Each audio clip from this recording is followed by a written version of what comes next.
Ini, Terima kasih Bu Berta sudah makasih. memberikan kesempatan untuk saya bersaksi dan memang saya kayaknya berhutang budi kepada Tuhan kalau tidak bersaksi ya. Yes. Dan ini satu kesempatan yang baik sekali dan kebetulan juga yang akan khotbah keponakan saya. Ya, itu dia.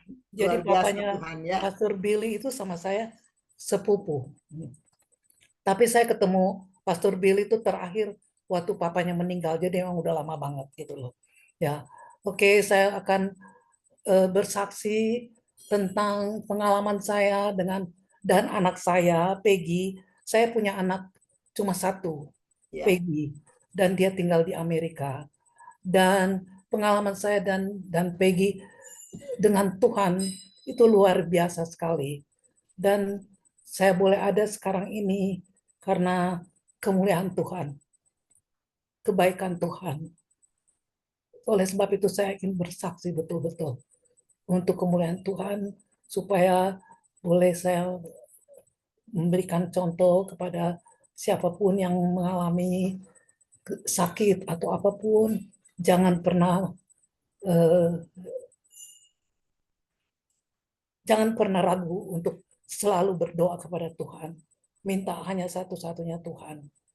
Walaupun kita ke rumah sakit, dokter paling bagus, tapi tidak ada Tuhan. Dokter hanyalah mengobati, tapi Tuhanlah yang menyembuhkan.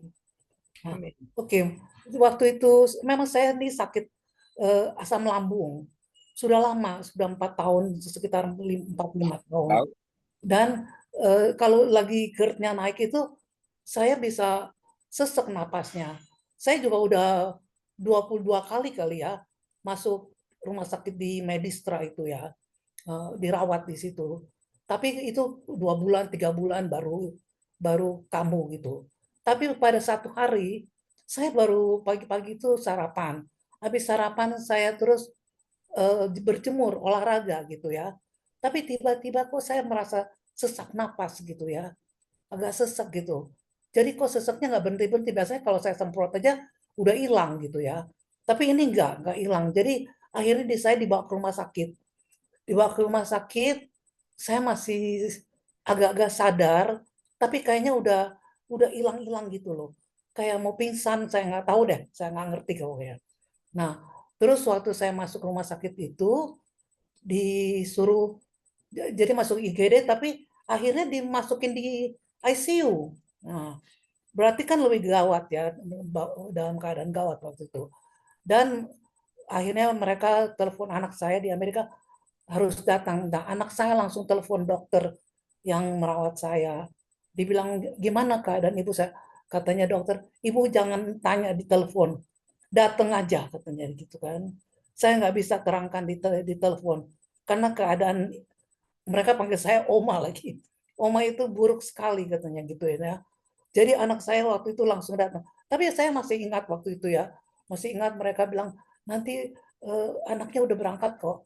2 hari lagi nanti besok besok malam udah sampai katanya gitu. Itu saya masih ingat sih. Masih masih sadar-sadar gitu ya. Tapi rupanya waktu anak saya datang saya udah nggak sadar. Ternyata Oh, saya koma. Saya udah koma sebenarnya.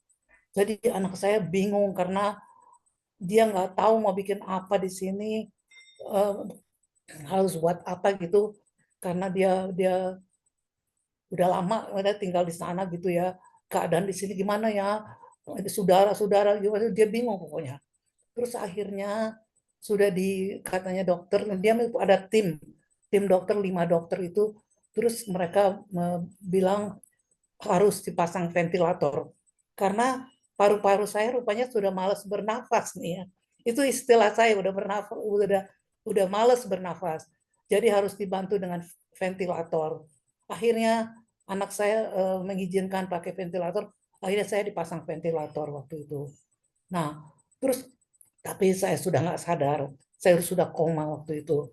2 hari kemudian dokter yang pasang ventilator itu bilang sama anak saya, gimana Bu? Ini sudah 2 hari loh dipasang ventilator katanya. Gimana? Terus kata anak saya, pokoknya jangan dicabut, terusin aja katanya gitu kan.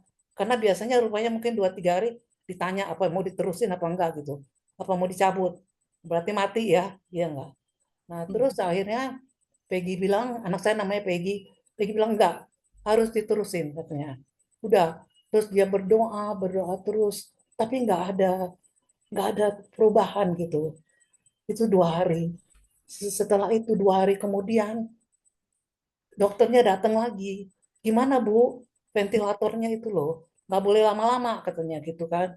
Terus dia udah marah gitu waktu dia bilang, Iya. enggak, pokoknya tidak ada satu mesin pun yang dicabut dari tubuh ibu saya selain saya izinin. Dan nggak usah tanya-tanya lagi katanya. Dia udah Iya. marah waktu itu Iya. ya. Jadi ya dokter satu tim itu udah eh, meeting sama dia. Terus waktu itu dokter jantungnya yang bilang sama Peggy, dia bilang, Peggy katanya, saya nggak menjamin loh, tapi ini keadaannya sangat buruk. Ibu kamu tuh sudah buruk sekali keadaannya. Saya, dia bilang, tapi Peggy juga bilang waktu itu, Peggy bilang gini, pokoknya eh, apapun keadaan ibu saya harus jujur, harus bilang terus terang, nggak boleh diumpet-umpetin katanya. Jadi dokter jantungnya bilang terus terang, hopeless katanya. Dia bilang. Terus Peggy bilang, oh ya, oke. Okay. Terus dokter paru-paru bilang, terus terang dia bilangnya, ya ibu siap-siap aja kalau ibunya meninggal katanya, ibu mengerti apa yang harus ibu buat katanya. Terus Peggy kaget waktu itu. Terus dokter yang itu juga, dokter yang pasang ventilatornya juga bilang begitu. Bu, ini keadaan Oma nggak berubah dan tambah buruk, buruk, buruk banget. Udah deh pokoknya. Jadi ibu siap-siap aja. Sambil menangis dia. Terus akhirnya dia ada sekretaris ya di sini ya. Ibu Berta tahu ya. Iya. Terus dia bilang namanya Feby. Feby, Baby. tolong siap-siapin Siap semua untuk baju funeral. ibu saya. Terus rumah duka ibu saya di mana yang paling bagus ya kamu cari ya. Jadi si Feby ya udah cariin tuh semuanya. Heeh.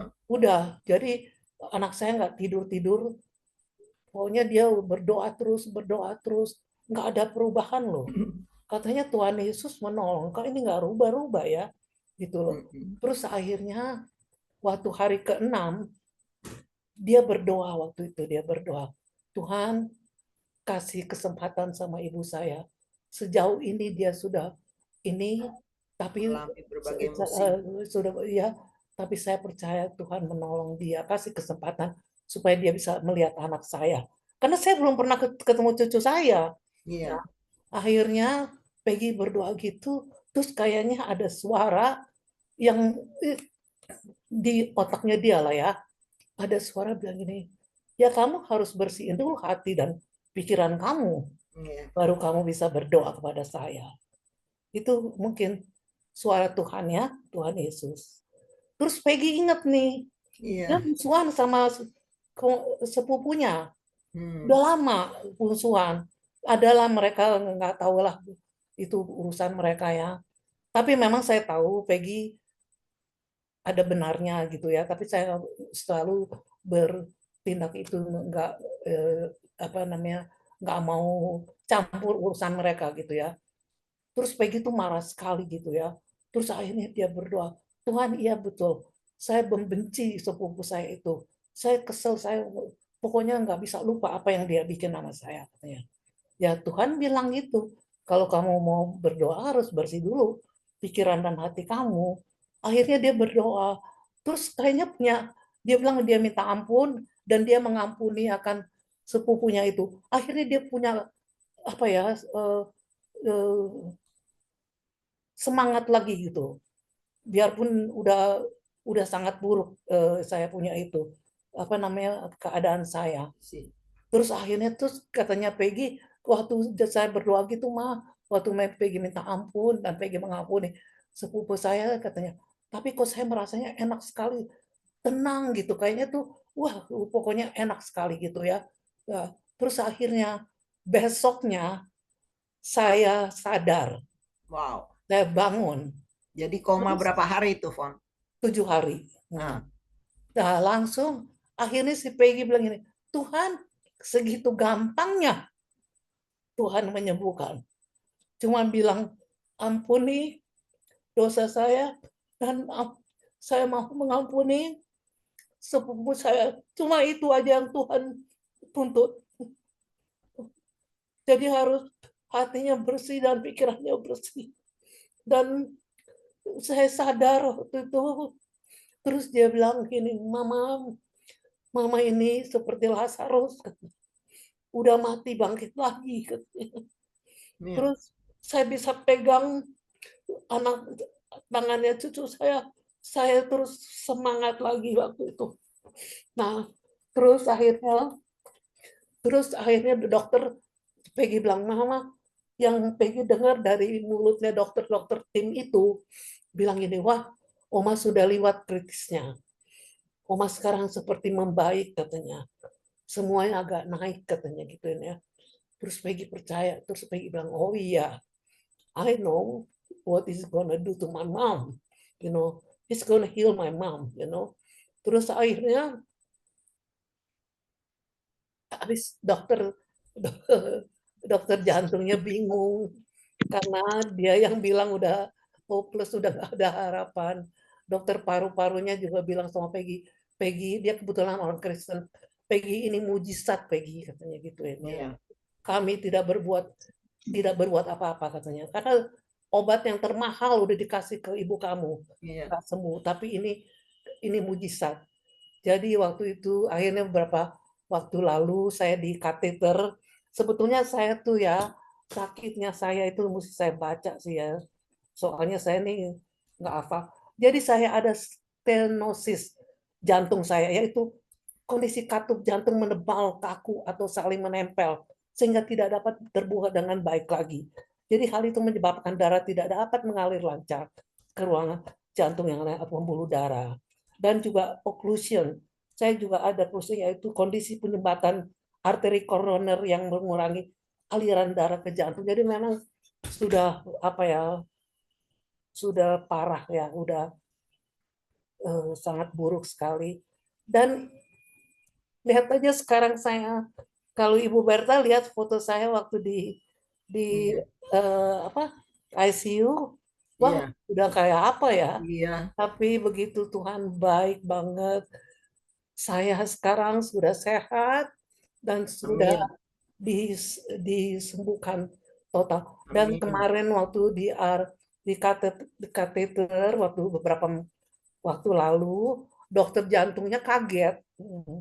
Waktu itu dia waktu echo aja dulu. Terus dia bilang, wah, saya nggak percaya nih. Saya mau yang lebih spesifik katanya. Di kateter ya katanya. Di kateter saya semua udah nggak ada. Jantung saya bagus semuanya. Amin. Haleluya. Amin, Wow. puji Tuhan, haleluya.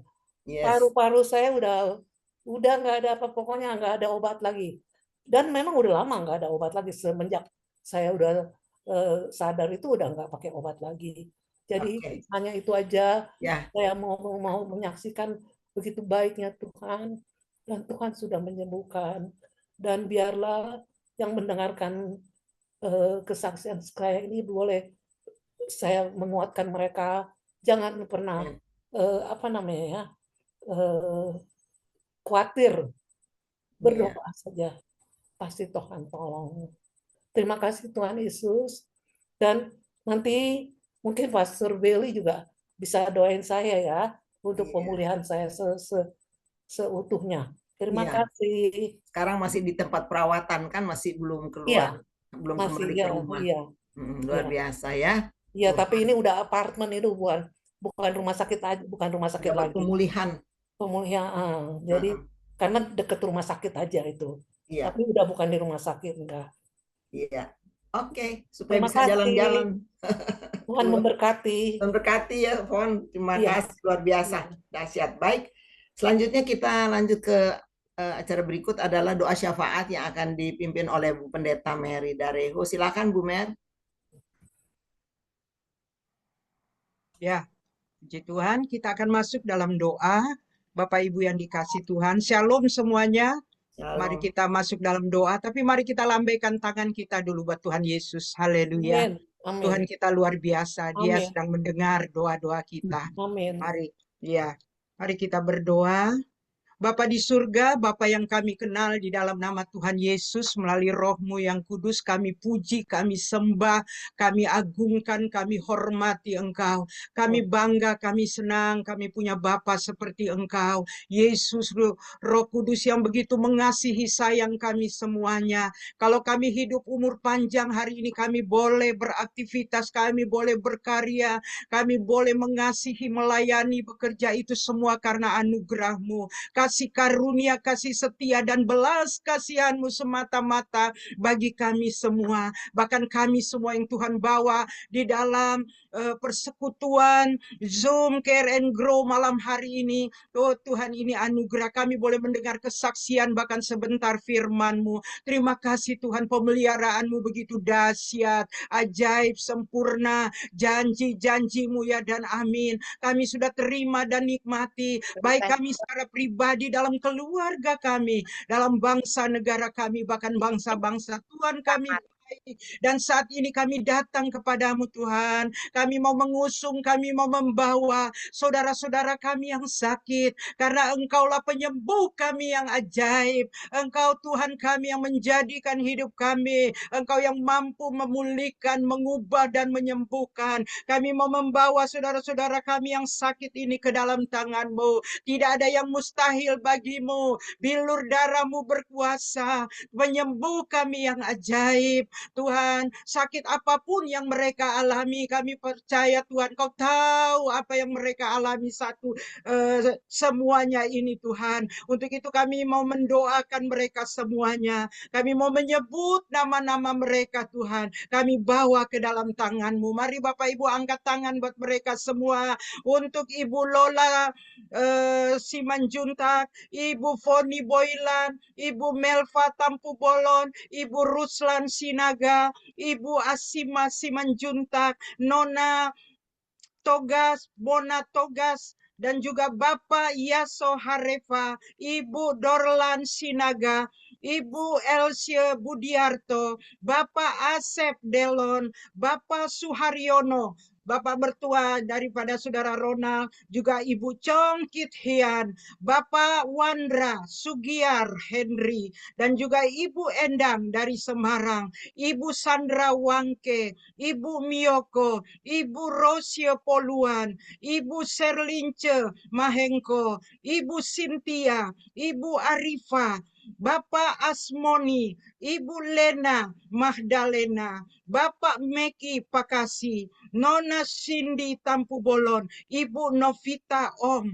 Tuhan, kami membawa, mengusung 25 Bapak Ibu Saudara-saudari kekasih kami ini kepadamu, di hadapan-Mu. Kami mohon belas kasihan-Mu Tuhan, turun atas mereka. Oleh karena Tuhan, dokter, suster, keluarga hanya bisa merawat, mengobati, tapi penyembuhan itu datangnya daripada-Mu. Kami berdoa di dalam nama Yesus, roh kuasa sakit penyakit, virus bibit penyakit, kuman-kuman apapun, kerusakan yang ada di dalam tubuh mereka, kami tolak, kami patahkan dalam nama Yesus. Dalam nama Yesus, Engkau menjamah jantung, ginjal, paru-paru, hati, pankreas, lambung mereka, usus mereka, di dalam nama Yesus. Bagian mata, bagian mulut, telinga, tenggorokan, Tuhan kami berdoa dalam nama Yesus. Alirkan bilur-Mu Tuhan.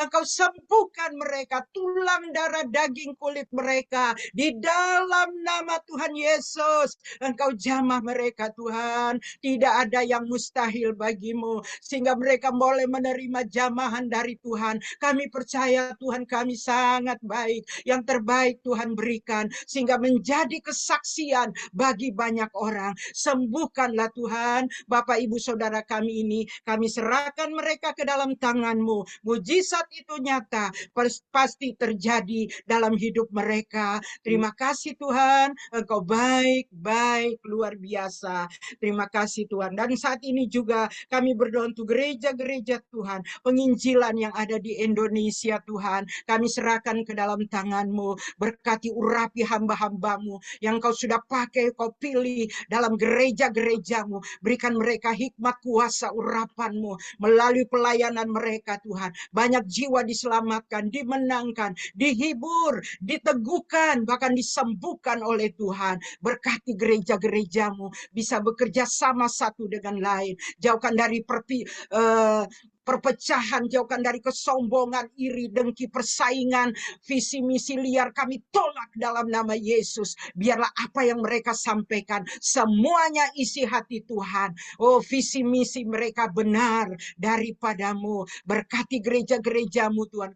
Apapun gereja Tuhan kami serahkan ke dalam tangan-Mu. Kami semua sebagai jemaat setia sungguh-sungguh beribadah. Tidak main-main lagi dengan ibadah, dengan pelayanan yang Tuhan percayakan. Sungguh-sungguh di hadapan-Mu. Kami serahkan gereja-gereja Tuhan yang ada di Indonesia, di kota desa pelosok. Tuhan Yesus, Engkau memberkati. Terima kasih Tuhan. Kami berdoa juga untuk bangsa negara kami. Terima kasih Tuhan sudah mendengar banyak hal yang Tuhan sudah kerjakan. Kami terus berdoa untuk bangsa negara kami, presiden wakil kami, Pak Prabowo, Gibran, Menteri, Wamen, semua yang sudah dilantik. Kami melepaskan berkat kuasa urapan-Mu dalam nama Yesus mengalir dalam kehidupan mereka. Juga yang memerintah di daerah, Tuhan, di provinsi, baik itu gubernur, wali kota, bupati, wakil-wakilnya, camat, lurah, RT, diberkati, diurapi oleh Tuhan. Mereka bekerja, mereka melayani dengan kasih cinta akan rakyat, dengan jujur, tulus, sungguh-sungguh Tuhan. Sehingga kami boleh menerima, menikmati hasil kerja yang luar biasa, sesuai dengan aturan yang ada. Sehingga ada pembenahan lagi di Indonesia ini, baik dalam bidang ekonomi, politik, hukum, keamanan, semuanya Tuhan dipulihkan lagi. Terima kasih, biarlah Indonesia dilawat oleh Tuhan. Oh, shalom Tuhan turun, penuh kemuliaan Tuhan. Banyak orang yang bertobat, terima Yesus. Banyak orang yang sungguh-sungguh lagi semakin cinta Tuhan. Terima kasih Tuhan. Kami juga mau berdoa untuk cuaca ekstrim, bencana alam yang ada hari-hari ini. Belas kasihan-Mu turun Tuhan. Engkau tolong supaya itu tidak lagi Tuhan ada. Biarlah sesuai dengan kasih-Mu Tuhan, sehingga tidak ada lagi. Kami minta dalam nama Yesus belas kasihan-Mu Tuhan. Engkau tolong juga yang sudah kena bencana Tuhan, Engkau jamah mereka. Yang kurang Tuhan cukupkan. Engkau sembuhkan yang sakit. Pemerintah yang menangani, supaya menangani dengan belas kasihan sungguh-sungguh. Terima kasih Tuhan, supaya itu tidak ada lagi Tuhan. Yang terbaik, cuaca yang terbaik dari Tuhan Kau berikan bagi kami. Kami serahkan ke dalam tangan-Mu. Kami juga berdoa untuk bangsa-bangsa, kami lepaskan berkat dalam nama Bapa, Putra dan Roh-Mu yang kudus. Bangsa Indonesia, bangsa-bangsa juga bangsa Israel, lawat Tuhan. Engkau sudah mau datang Tuhan, pakai hamba-hamba-Mu, gereja-Mu, supaya banyak orang yang bertobat, terima Yesus. Sungguh-sungguh Tuhan, di hadapan-Mu kami percaya bangsa-bangsa diberkati, supaya memerintah sesuai dengan kebenaran firman-Mu. Yang menyimpang kami berdoa, kami tolak dalam nama Yesus. Berikan mereka Tuhan hikmat, ada yang menasehati mereka. Terima kasih Tuhan, Engkau baik, baik, luar biasa. Kami serahkan bangsa-bangsa ke dalam tangan-Mu. Bangsa Israel, umat kesayangan-Mu, biarlah menjadi contoh teladan bagi banyak bangsa-bangsa lain Tuhan. Pemulihan pasti, pembenahan terus terjadi. Kami juga adalah umat-Mu Tuhan. Terima kasih Tuhan, Engkau baik, baik, luar biasa Tuhan. Kami juga malam hari ini Tuhan berdoa untuk anaknya Bu Herdi, yang Natasha Fira Anggraini, besok mau menghadapi sidang skripsi. Tuhan, kami berdoa, kami melepaskan juga berkat kuasa urapan-Mu bagi anak kami Natasha ini. Berikan dia hikmat, kekuatan, kesehatan. Biar roh takut Tuhan mengandalkan Tuhan ada padanya. Dia boleh menghadapi sidang ini dengan baik, dapat nilai yang terbaik. Dia bisa menjawab semuanya dengan baik. Terima kasih Tuhan. Kami percaya anak kami ini diberkati oleh Tuhan. Dia bisa lulus, wisuda, dan sungguh-sungguh dia pakai untuk kemuliaan nama Tuhan. Dan akhirnya hamba berdoa untuk Care and Grow, hamba serahkan ke dalam tangan-Mu. Biarlah persekutuan ini terus berjalan dengan baik untuk kemuliaan nama Tuhan. Ibu Berta yang sebagai ketua, semua yang sebagai juga pengurus, Tuhan berkati dalam nama Tuhan Yesus, supaya Tuhan melalui Zoom ini Tuhan, banyak kami semuanya boleh dilawat, dihibur, ditopang, dikuatkan, bahkan disembuhkan. Kami juga berdoa hamba-Mu yang akan menyampaikan kebenaran firman-Mu, Pak Billy. Terima kasih Engkau pakai dia selama ini Tuhan. Biarlah berkat kuasa urapan-Mu juga turun atasnya. Kekuatan, kesehatan mengalir dalam hidupnya. Pakai dia lebih dahsyat di akhir zaman ini untuk menyampaikan berita keselamatan itu Tuhan. Sehingga banyak orang bertobat terima Yesus dan dipersiapkan menyambut kedatangan-Mu yang kedua kali. Bungkus dia dengan darah Yesus. Kami percaya lawatan-Mu terjadi malam hari ini. Bahkan kami semuanya sekali lagi hamba berdoa untuk semua Bapak Ibu yang hadir diberkati oleh Tuhan. Kalau ada yang sakit mungkin kurang enak badan, Tuhan jamah, alirkan bilur darah-Mu. Malam ini juga kami sehat, segar, lebih segar, sehat diberkati oleh Tuhan. Terima kasih Tuhan untuk segala kebaikan-Mu. Ini doa kami yang kami naikkan kepadamu hanya di dalam nama Tuhan kami Yesus Kristus, Allah kami yang hidup. Kami sudah berdoa dan bersyukur-syukur. Haleluya. Sama-sama kita katakan Amin, amin. Haleluya. amin. Puji Puji Tuhan, terima kasih Bu Pendeta Mary, terima kasih. Sekedar info, Amin. kita juga di samping fellowship ini setiap pagi ada doa 1 jam untuk siapa nanti yang mau minta doakan atau yang mau berpartisipasi silahkan. Baik, tidak lama-lama, langsung kami serahkan. Berikutnya adalah kepada Pastor Billy Lantang. Ya, sorry. Saya cari-cari di mana Pastor. Oh iya. Silahkan, Pak Billy. Oke. Shalom, shalom semuanya. Terima Shalom. kasih Bu Berta atas undangannya. Kita sebelum mulai, seperti tadi permohonan Ibu Foni, saudara saya, tante saya, kita berdoa untuk beliau. Tuhan, kami percaya kesembuhan yang Tuhan sudah berikan kepada Ibu Foni, kesembuhan itu adalah komplit, sempurna, dan permanen. Dan kami percaya kesaksian dia terus disempurnakan karena Yesus telah bekerja, dan ketika Engkau mulai, Engkau akan akhiri dengan indah, hidupnya sehat, tubuhnya sehat, bahkan usia panjang Tuhan sudah karuniakan, anugerahkan kepada dia. Kami serahkan hidupnya dalam tangan Tuhan, kemuliaan Tuhan nyata dalam hidupnya. Dalam nama Yesus kami berdoa. Amin. Amin. Terima kasih.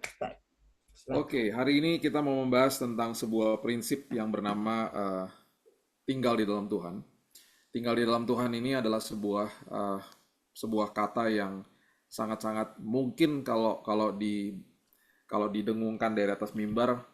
Terus apalagi kalau kalimat-kalimat seperti begini ya, misalnya gini. Tuhan itu baik, pasti semua orang akan bilang amin. Semua orang akan bilang amin, tapi semua orang secara sadar atau tidak sadar di dalam pikirannya setelah selesai ibadah akan kemudian kembali mempertanyakan, benar nggak sih ya Tuhan itu baik. Jadi banyak sekali masih pemikiran-pemikiran yang salah, dan saya temukan ini bertahun-tahun. Selama 27 tahun saya pelayanan, nggak ada habisnya gitu loh. Orang masih aja berpikirnya salah dalam cara dia menerima kebaikan Tuhan. Karena kalau dibilang Tuhan baik, semua orang pasti bilang amin. Tapi kalau ditanya kebaikan Tuhan itu seperti apa, pasti bingung jelasinnya. Jadi kekristenan itu, catat ini baik-baik, kekristenan itu dimulai dari titik menerima bukan memberi. Jadi itu yang perlu kita mengerti, kalau tidak kita tidak akan menikmati kehidupan bersama-sama dengan Tuhan. Nah, kehidupan kekristenan itu dimulai sejak Yesus mulai mengatakan selesai di kayu salib. Dan disitulah letak kehidupan kekristenan yang sesungguhnya. Di situ kemudian kita menghidupi hidup yang sudah dikaruniakan anugerah sama Tuhan. Dan bahkan kalau kita mau lihat di dalam perjanjian lama, masuk ke dalam perjanjian baru, banyak sekali hal-hal yang tadinya serba fisik, kemudian sama Yesus dimasukkan ke dalam hidupnya manusia. Contoh yang paling konkret adalah ketika kita bicara soal bait Allah. Di dalam bait Allah itu sudah sudah menjadi lambang, yaitu di dalam bait Allah itu ada hadirat Tuhan yang dilambangkan dengan tabut perjanjian. Nah, waktu bait Allah pertama dihancurkan, tabut bait Allahnya dicuri, kemudian waktu bait Allah kedua dibangun, tabut bait Allahnya tidak ada. Sampai sekarang orang masih mempertanyakan apakah hadirat Tuhan ada di situ atau tidak. Itu semuanya bergantung sama tabut perjanjiannya berarti. Ya. Nah, hari ini Yesus sudah mementahkan itu semuanya, bahkan dia katakan sebentar lagi akan dihancurkan ini tembok-tembok dari bait Allah yang kedua. Dan bahkan kalau kita sekarang pergi ke Israel, di kota tua Yerusalem, di Temple Mount, itu sekarang yang berdiri di situ, yang bekas tempatnya bait Allah kedua itu adalah sebuah masjid namanya Al-Aqsa. Nah, itu dihancurkan sama bangsa Romawi ketika mereka menyerang Yerusalem di tahun 70. Nah, yang terjadi adalah ketika itu sudah dihancurkan, Yesus mulai mengatakan di Matius 12 bahwa sebentar lagi ada yang melebihi bait Allah. Dan itu semuanya dipertajam sama Paulus ketika dia mulai katakan bahwa tubuhmu adalah bait Roh Kudus. Jadi yang tadinya gedung, Bapak Ibu, sekarang dimasukkan ke dalam hidupnya manusia. Tubuh kita adalah bait Allah. Yang tadinya di perjanjian lama itu yang sakral adalah pengorbanan, dan kalau kita baca Imamat, ngejelimetnya luar biasa, karena berbagai jenis pengorbanan. Ketika kita masuk ke dalam perjanjian baru, semua itu dimentahkan karena akan dikatakan bahwa pengorbanan gak ada artinya tanpa ketaatan. Jadi yang dilihat adalah di dalamnya manusia, bukan di luarnya lagi. Dulu di perjanjian lama, yang ditulis 10 perintah Tuhan itu adalah sebuah loh batu. Di kitab Korintus dikatakan sekarang kebenaran Tuhan ditulis di atas loh hati manusia. Dulu yang sakral adalah Sabat. Tapi kemudian Sabat dimentahkan sama Yesus karena dia lagi ngajarin sesuatu yang lebih luar biasa, yaitu pikiran dan hatimu masuk ke dalam peristirahatanku. Masuk ke dalam damaiku. Jadi semua yang serba fisik dimentahkan, Bapak Ibu. Dulu yang disakralkan itu adalah sunat. Bahkan Petrus sama Paulus sempat bertengkar apakah di zaman itu masih harus ada sunat. Karena itu adalah lambang daripada penyertaan Tuhan, di mana anak 8 hari itu sudah harus disunat. Itu sebabnya waktu kita lihat atau kita baca tentang apa yang terjadi di lembah Tarbantin ketika Daud berhadapan dengan Goliat, kalimat pertama yang dia keluarkan ketika dia tanya siapa yang menantang bangsa Israel, dia mengeluarkan kalimat yang mengatakan bahwa siapakah orang ini yang tidak bersunat berani-berani sama orang Israel. Karena arti sunat itu adalah penyertaan Tuhan. Jadi mereka disunat itu untuk penyertaan Tuhan. Tetapi ketika masuk ke dalam perjanjian baru, Paulus mementahkan itu semuanya. Dia bilang nggak perlu lagi kayak begitu-begitu. Penyertaan Tuhan itu ada di dalam hidupmu. Ketika dahulu manusia mau berhadapan sama Tuhan, ketika Musa mau bertemu sama Tuhan di semak belukar yang terbakar api, Tuhan katakan jangan dekat-dekat karena ini adalah tanah kudus. Ironis kan? Sebuah tempat di mana ada kekudusan Tuhan, justru manusia nggak bisa dekat-dekat. Karena apa? Karena manusianya tidak kudus. Karena Tuhannya yang kudus. Dan ketika manusia yang tidak kudus mendekat kepada Tuhan yang kudus, kekudusan Tuhan itu bisa membunuh manusia. Bukan berarti Tuhan membunuh manusia, bukan. Tetapi ketidakkudusan manusia itu membuat manusia bisa mati di hadapan kekudusan Tuhan. Makanya Tuhan bilang, jangan dekat-dekat karena ini tanah kudus. Kan ironis, itu kalimat yang sangat ironis. Harusnya apa? Ayo dekat-dekat karena ini tanah yang kudus. Justru karena itu tanah kudus, manusia nggak boleh dekat-dekat. Di dalam perjanjian baru Tuhan katakan hal yang serupa, dia katakan kepada Marta. Dia sebut namanya 2 kali juga, Marta, Marta. Mengapa engkau khawatir dengan banyak hal? Jauh-jauh dari saya, mau istilah hari ini tuh pelayanan, mau memberi kepada saya tanpa terlebih dahulu duduk di kaki saya seperti Maria, menerima dari saya.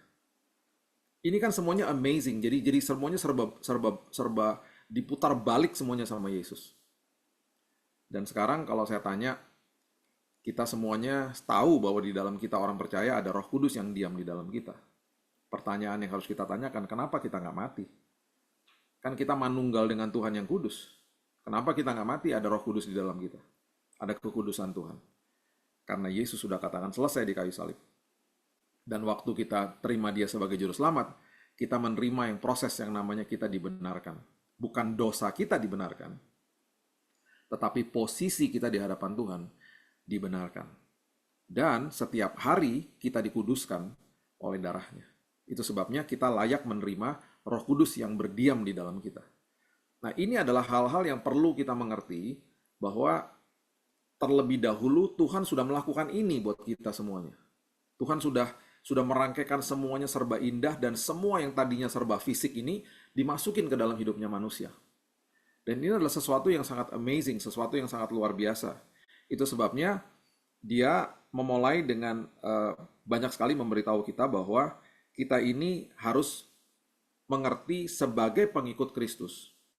Itu adalah perbedaan yang besar dengan orang yang beragama Kristen. Jadi kita harus bisa bedakan hari ini perbedaan antara orang Kristen dengan orang beragama Kristen. Orang agama Kristen banyak Bapak Ibu. Di dunia ini agama nomor 1. Bahkan setiap hari menurut data CBN beberapa minggu lalu 74-76 ribu orang memeluk agama Kristen setiap hari. Baik itu dari kelahiran di dalam keluarga yang Kristen atau mereka menjadi orang-orang Kristen karena mereka pindah agama gitu ya. Nah, di dalam sebuah agama kita juga harus mengerti agama itu adalah sesuatu lembaga kepercayaan yang dibuat sama manusia untuk datang kepada Tuhan yang mereka percaya. Termasuk agama Kristen. Di dalam agama Kristen terjadilah perselisihan, itu sebabnya timbullah denominasi. Denominasi pun dilembagakan namanya sinode. Di dalam denominasi dan sinode kemudian terjadilah tata ibadah yang berbeda-beda di seluruh dunia. Ada ribuan tata ibadah. Selama 27 tahun ini saya masuk ke dalam ribuan gereja, berarti sudah ada ribuan tata ibadah yang saya nikmati atau saya alami selama ini. Nah, bagaimana sikap kita nih sebagai anak Tuhan? Kita harus bisa membedakan bahwa saya ini adalah pengikut Kristus, bukan sekedar orang yang disebut agama Kristen. Sebagai orang yang pengikut Kristus, kehidupan kita berbeda dengan orang agamawi, harusnya begitu. Di dalam Perjanjian Lama, manusia itu taat supaya diberkati. Di dalam Perjanjian Baru setelah Yesus mati bagi kita taat karena kita sudah diberkati. Gitu loh. Jadi ketaatan itu adalah buahnya. Ketaatan hari ini adalah buah daripada berkat Tuhan yang sudah Dia berikan kepada kita, yaitu keselamatan, anugerah, kita bahkan dilayakkan sama Dia. Dan itu semuanya dilakukan sama Yesus jauh sebelum kita ada di muka bumi ini. Itu sebabnya Dia katakan apa? Terima kasihku. Bahkan Dia katakan kalau Dia kasih sebuah kunci yang luar biasa untuk kita bisa mengasihi sesama orang lain. Dia katakan begini, kasihlah sesama manusia sama seperti aku telah mengasihimu. Jadi dia lagi kasih tahu, kamu nggak bisa mengasihi manusia berdasarkan kasih manusia itu kepada kamu. Belum tentu dia mengasihi kamu. Bagaimana kalau dia nggak mengasihi kamu? Itu sebabnya dia katakan, belajar terima dulu kasih saya, baru kamu nanti hidup kamu berkelimpahan di dalam, baru kamu bisa meluap-luap dengan kebenaran dan dengan anugerah, dengan kehidupan yang akhirnya menjadi kado bagi orang lain. Gitu loh. Itu yang Yesus maksudkan di dalam hidup ini. Nah, itu sebabnya di Yohanes pasalnya yang ke-15, ayat yang ke-9 dan ayat yang ke-10, ini adalah sebuah pernyataan yang sangat dahsyat, sangat luar biasa, dan ini adalah sebuah pernyataan yang kita harusnya mengerti bukan sekedar hanya dibaca begitu-begitu saja, karena ini ayatnya sangat luar biasa dahsyatnya, dan ini adalah perkataan Yesus. Dia katakan begini, di Yohanes 15 ayat 9. Seperti Bapa telah mengasihi aku, demikianlah juga aku telah mengasihi kamu. Dia lagi kasih tahu urutannya. Bapa mengasihi aku terima kasih Bapa, aku mengasihimu. Itu dikasih tahu sama kita sebagai urutannya bahwa kita itu harus sama seperti itu. Yesus yang mengatakan ini adalah Yesus yang menjelma jadi manusia. Bapa mengasihi aku mengasihi kamu. Aku mengasihi kamu berdasarkan kasih Bapa kepada aku. Nah, kemudian dia katakan begini, tinggallah di dalam kasihku. Tinggallah di dalam kasihku. Alkitab Perjanjian Baru itu diterjemahkan dari bahasa Yunani. Bahasa Yunani itu begitu detail dan salah satu kalimat-kalimat yang perlu kita pelajari adalah kata tinggal yang ada di ayat ini. Kata tinggal itu di dalam bahasa Yunani adalah meno. Meno itu artinya adalah continue to dwell in my love. Berarti teruskan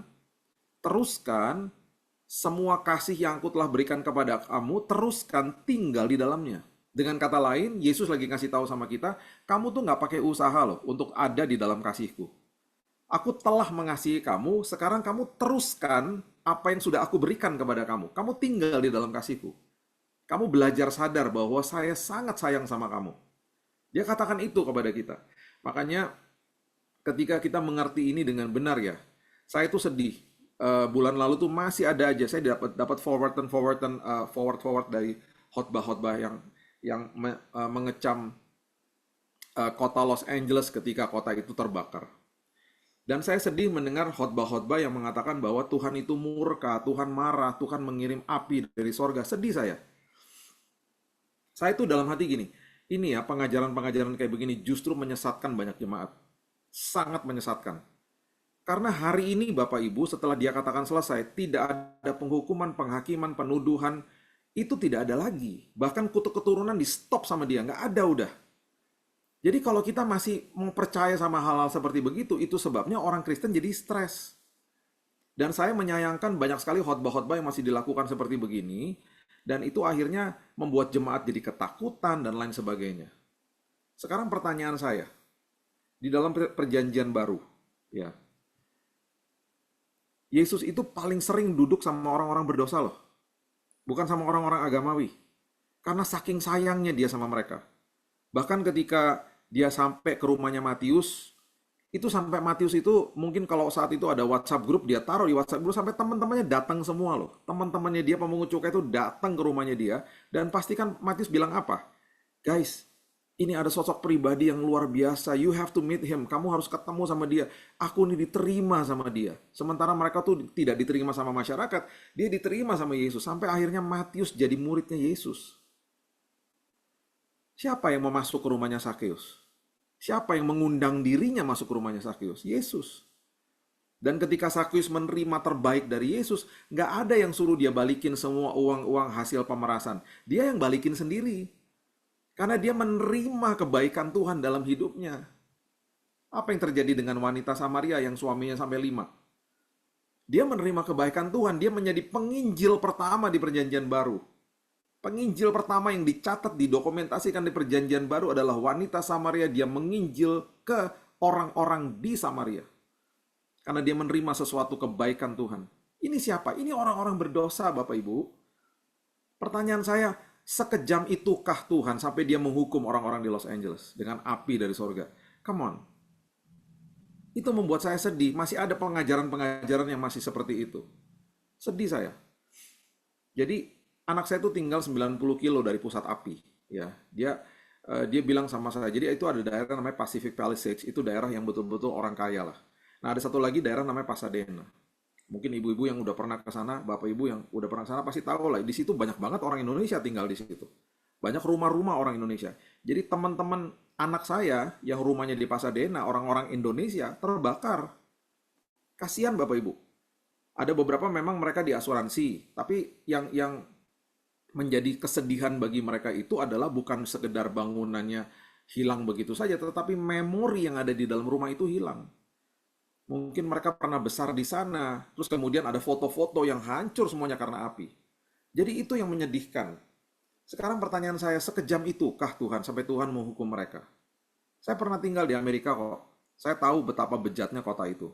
Ya, saya tahu kota itu dan di state California itu memang betul-betul sangat-sangat liberal. Setiap kali ada pemilihan presiden pasti mereka pilihnya Demokrat bukan Republik. Karena liberal sekali. Dan mereka itu pusat LGBT di situ awalnya, di San Francisco. Ada kota namanya Northridge, itu adalah pusat perfilman pornografi di situ. Ya, Hollywood terang-terangan menolak Tuhan. Terang-terangan menolak Tuhan. Ya, bahkan Disney yang tadinya sangat erat dengan anak-anak, dia terang-terangan sekarang mengendorse LGBT. Dan itu yang terjadi betul, mereka menolak Tuhan. Tetapi apakah Tuhan benci sama mereka? Sama sekali tidak. Kalau dikatakan penyertaan Tuhan tidak ada sama mereka, betul. Saya percaya kalau soal itu, karena mereka menolak Tuhan. Tetapi apakah Tuhan tetap sayang sama mereka? Tetap sayang sama mereka. Tuhan terus kasih mereka kesempatan selama mereka hidup. Jadi, please, yuk kita sama-sama mengerti bahwa kehidupan kekristenan itu tidak pernah dimulai dari titik memberi. Selalu dimulai dari titik menerima.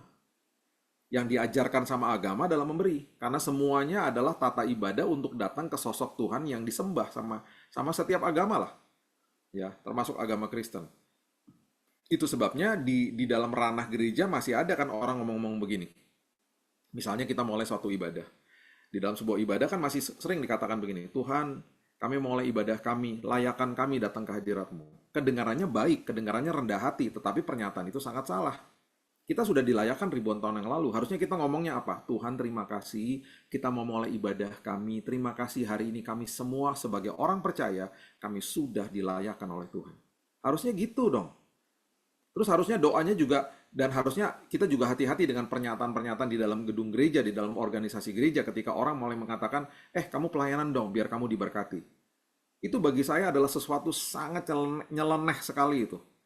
Harusnya apa? Kamu pelayanan dong, karena terlebih dahulu Kristus telah mengasihi hidupmu. Kesadarannya jadi bolak-balik. Belum lagi nanti kalau kita mau memberi persembahan, amplop diangkat-angkat. Tuhan, balikin ya Tuhan berkali-kali lipat. Sedih saya. Jadi amplopnya umpan dong berarti.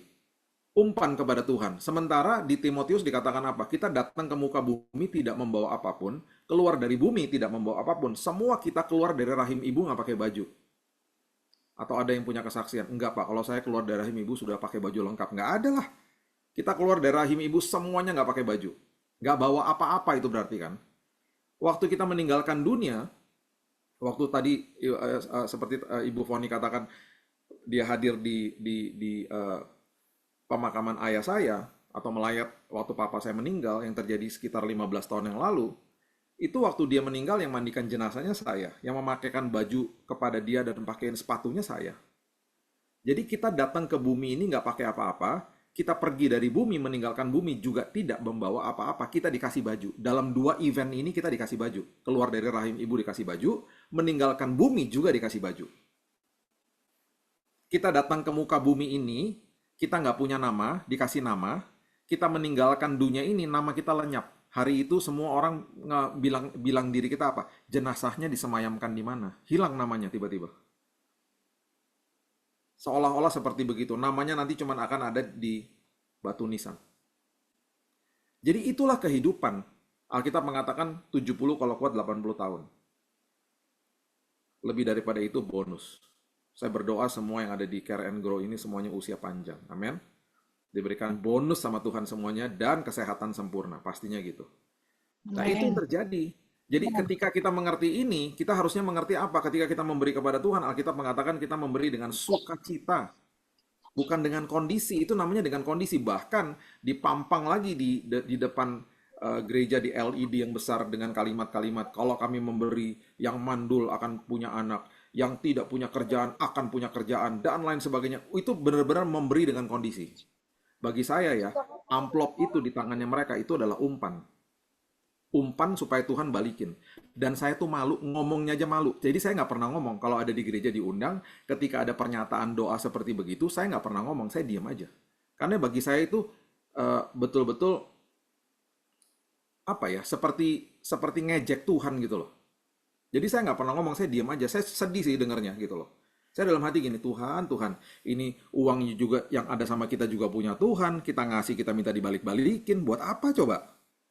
Harusnya kan kasih dengan sukacita gitu loh ya. Jadi mari kita belajar untuk jadi dewasa. Kita belajar, makanya orang kalau belajar menerima, pemikirannya beda. Orang Kristen akan mengejar penyertaan Tuhan selagi menunggu jawaban doa. Orang agama Kristen karena agama melakukan sesuatu berharap Tuhan yang menjawab dia, pasti ngejar jawaban doa.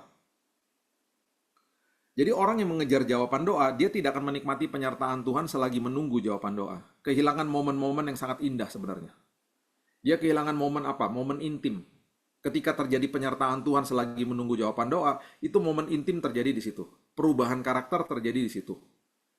Karakter yang tahan uji terjadi di situ. Semuanya terjadi di situ. Dan orang-orang seperti begini kehilangan momen indah karena yang dikejar adalah jawaban doa. Kita harusnya sadar pada malam hari ini bahwa jawaban doa sudah disiapkan sama Tuhan, dan kapan Tuhan mau kasihnya itu terserah Tuhan, karena Tuhan tahu kapan waktu yang terbaik untuk kita. Karena kita sedang ikut sosok pribadi yang maha tahu, maha kuasa, maha hadir, dan kita sama sekali tidak seperti itu. Kita nggak bisa sok tahu, ngatur-ngatur Tuhan. Jadi jawaban doa udah dikasih dan disiapkan yang terbaik. Bahkan Alkitab mengatakan Tuhan sudah mendahului kita. Mendahului kita loh. Berarti dia ada di masa depan saya dan saudara. Menyiapkan yang terbaik. Karena dia maha hadir, dia ada di hari esok. Dia ada di hari ini menuntun kita kepada hari esok. Itu Tuhan. Jadi harusnya sebagai pengikut Kristus, kita adalah orang-orang yang sadar ketika saya berdoa, menunggu jawaban doa, ini kesempatan. Saya menikmati penyertaan Tuhan.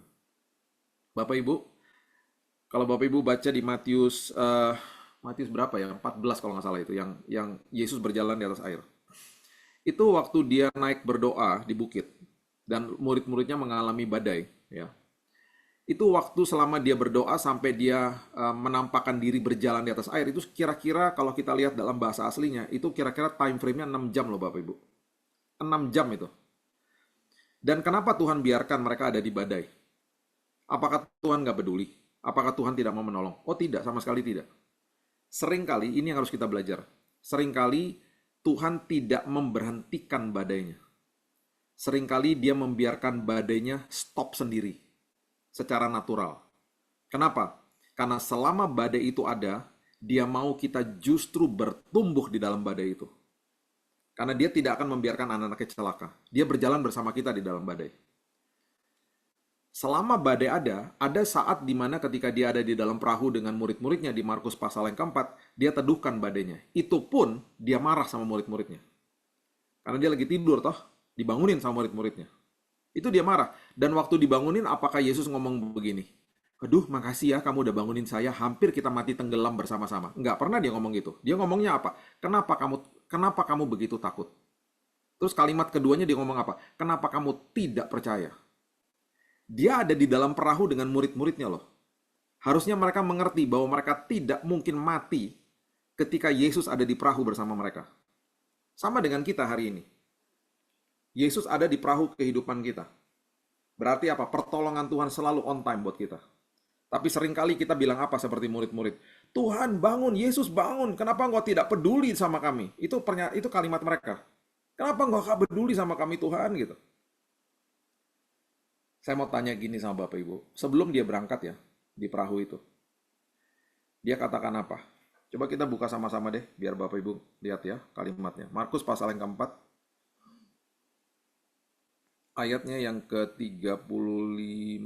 Ya, mulai ayat 35 coba lihat. Markus pasal yang keempat ayat 35. Mengatakan begini. Pada hari itu, waktu hari sudah petang, Yesus berkata kepada mereka, marilah kita bertolak ke seberang toh. Ya, marilah kita bertolak ke seberang. Kalimat itu keluar dari mulutnya Yesus kan?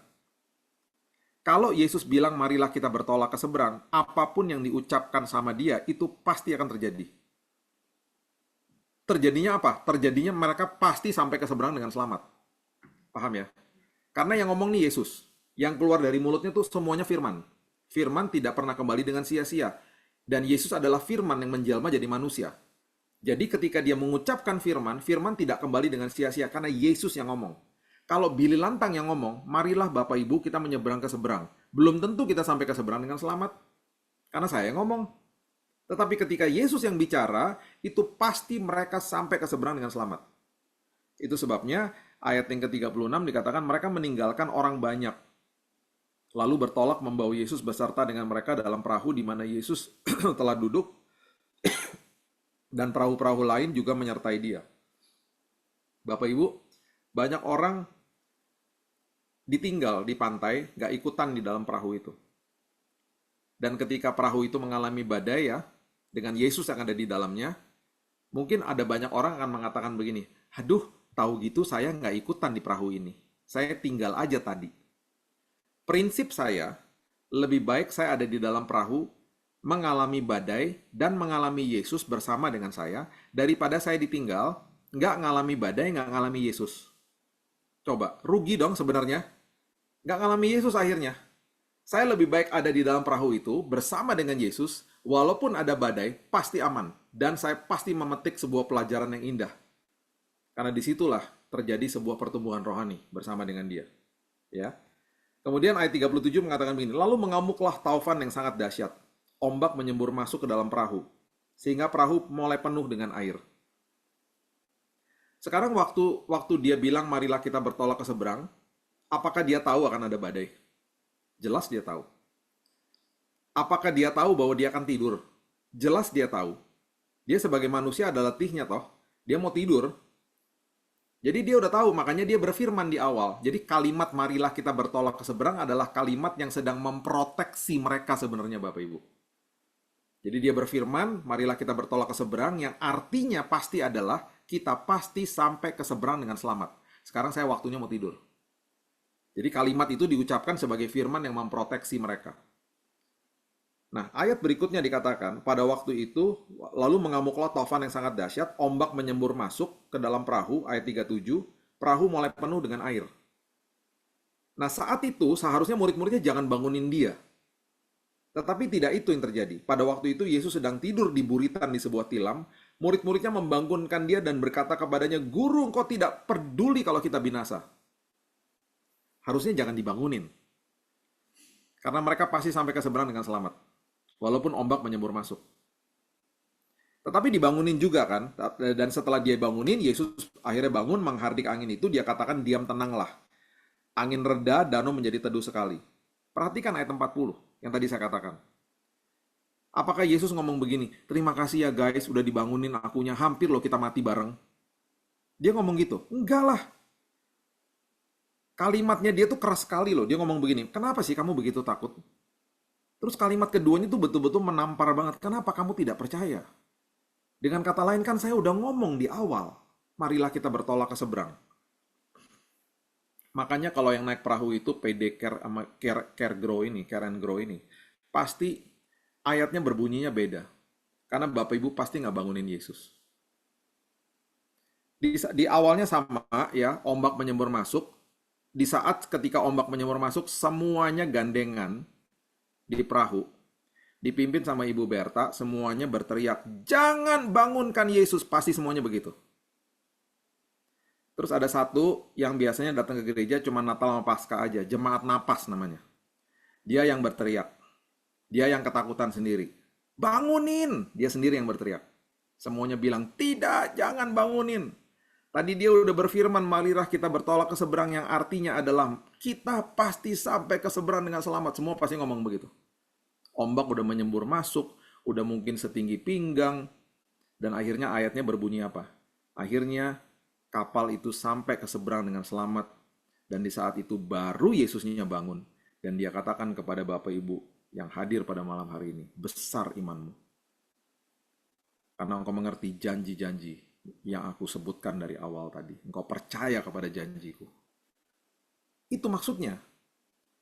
Nah, itu yang terjadi. Ada yang seperti ini kasusnya, ada juga kasusnya yang betul-betul seperti apa yang dia sengaja lakukan ketika mereka sedang ada di dalam badai waktu dia berjalan di atas air. Itu waktunya sekitar 6 jam. Kalau kita baca bahasa Inggrisnya, kita ikutin waktunya gitu ya. Dengan waktu kalender Yahudi dan segala macam, itu sekitar 6 jam Bapak Ibu. Lama sekali loh. Nah, ada waktu-waktu seperti begitu yang badainya dibiarin terus sampai selesai. Supaya apa? Kita bertumbuh di dalam iman. Kita bertumbuh di dalam karakter kita jadi tahan uji. Jadi, Matius 14, ayat yang ke-25 mengatakan begini. Kira-kira jam 3 malam, datanglah Yesus kepada mereka berjalan di atas air. Ya, Matius 14. Ini dari awal waktu mereka berlayar itu dimulai dari sekitar jam-jam 9 berarti. Ketika murid-muridnya melihat dia berjalan di atas air, mereka terkejut dan berseru, itu hantu, lalu berteriak-teriak karena takut. Di situ Yesus baru bilang, tenanglah, aku ini, jangan takut. Sesaat waktu kita sedang dalam posisi ketakutan. Ingat, ketika Tuhan membiarkan badai itu terus ada, bukannya berarti dia nggak ada di situ bersama dengan kita. Dan ketika dia akhirnya memberitahu kepada kita, dia memberitahu sesuatu kepada kita sehingga kita akhirnya terkesima dengan apa yang dia lakukan buat hidup kita. Di situ dia sedang kasih tahu sama murid-muridnya bahwa aku sedang berjalan di atas ombak yang bergelora. Dengan kata lain, badai pun itu ada di telapak kakiku. Itu Yesus. Itu sebabnya dia datang kepada mereka dengan formatnya seperti itu. Dia berjalan di atas air. Dia lagi kasih tahu sama mereka. Ya, karena ayat yang sebelumnya sudah mengatakan mereka diombang-ambingkan gelombang. Dia berjalan di atas gelombang. Dengan kata lain, dia berjalan di atas badai. Berarti apa? Dia yang mengatasi badai. Itu caranya dia kasih tunjuk kepada murid-muridnya. Jadi Bapak Ibu, marilah kita hari ini mengerti bahwa terkadang ada badai yang memang mengajar kita supaya kita itu betul-betul mengerti selama badai itu berlangsung, penyertaan Tuhan tuh nggak pernah gagal. Penyertaan Tuhan tuh sangat indah. Jangan biarkan penyertaan Tuhan itu akhirnya tidak terlaksana sama hidup kita. Dengan kata lain, kita nggak nikmati penyertaan Tuhan. Karena ulah kita sendiri seperti murid-murid yang tadi ada di dalam perahu. Mereka bangunin Yesus. Mereka kelasnya nggak selesai akhirnya. Mereka nggak selesai kelasnya. Jadi, saya kalau jemput anak saya lagi les drum misalnya gitu ya, terkadang saya nggak sadar bahwa dia tuh lagi kelasnya sessionnya bukan cuma setengah jam, kadang-kadang 1 jam. Saya nggak bisa dong masuk ke dalam kelasnya bilang, ayo udahan keluar aja. Nggak bisa, dia harus selesaikan kelasnya, sessionnya itu dia harus selesaikan semuanya. Nah, murid-murid yang tadi kita baca di Markus pasal yang keempat, mereka nggak selesai kelasnya. Mereka bangunin Yesus. Tetapi di insiden ini di Matius 14, Yesus biarkan mereka 6 jam di situ. Karena dia lagi ngajarin sesuatu. Saya berjalan di atas badai hidupmu. Dan itu sebabnya saya percaya bahwa apapun yang sedang kita alami dan hadapi pada hari ini, saya percaya bahwa apapun yang sedang terjadi, Yesus lagi ngajarin sama kita tinggal dalam kasih-Nya. Saya tutup dengan ayat yang tadi, kita ulangi ayat yang tadi. Kembali ke Yohanes pasal yang ke-15, ayatnya yang ke-10. Tadi kalau ayat yang ke-9 dia sudah bicara seperti itu, ayat yang ke-10 ayatnya serupa Bapak Ibu, sangat serupa, tetapi dibalik sama dia. Berarti dia ngasih tahu kita sampai 2 kali. Dia kasih tahu gini, jikalau kamu menuruti perintahku, kamu akan tinggal di dalam kasihku. Seperti aku menuruti perintah Bapakku dan tinggal di dalam kasih-Nya. Jadi bayangin ya, disuruh terima kasih-Nya itu sampai harus diperintahkan loh sama dia.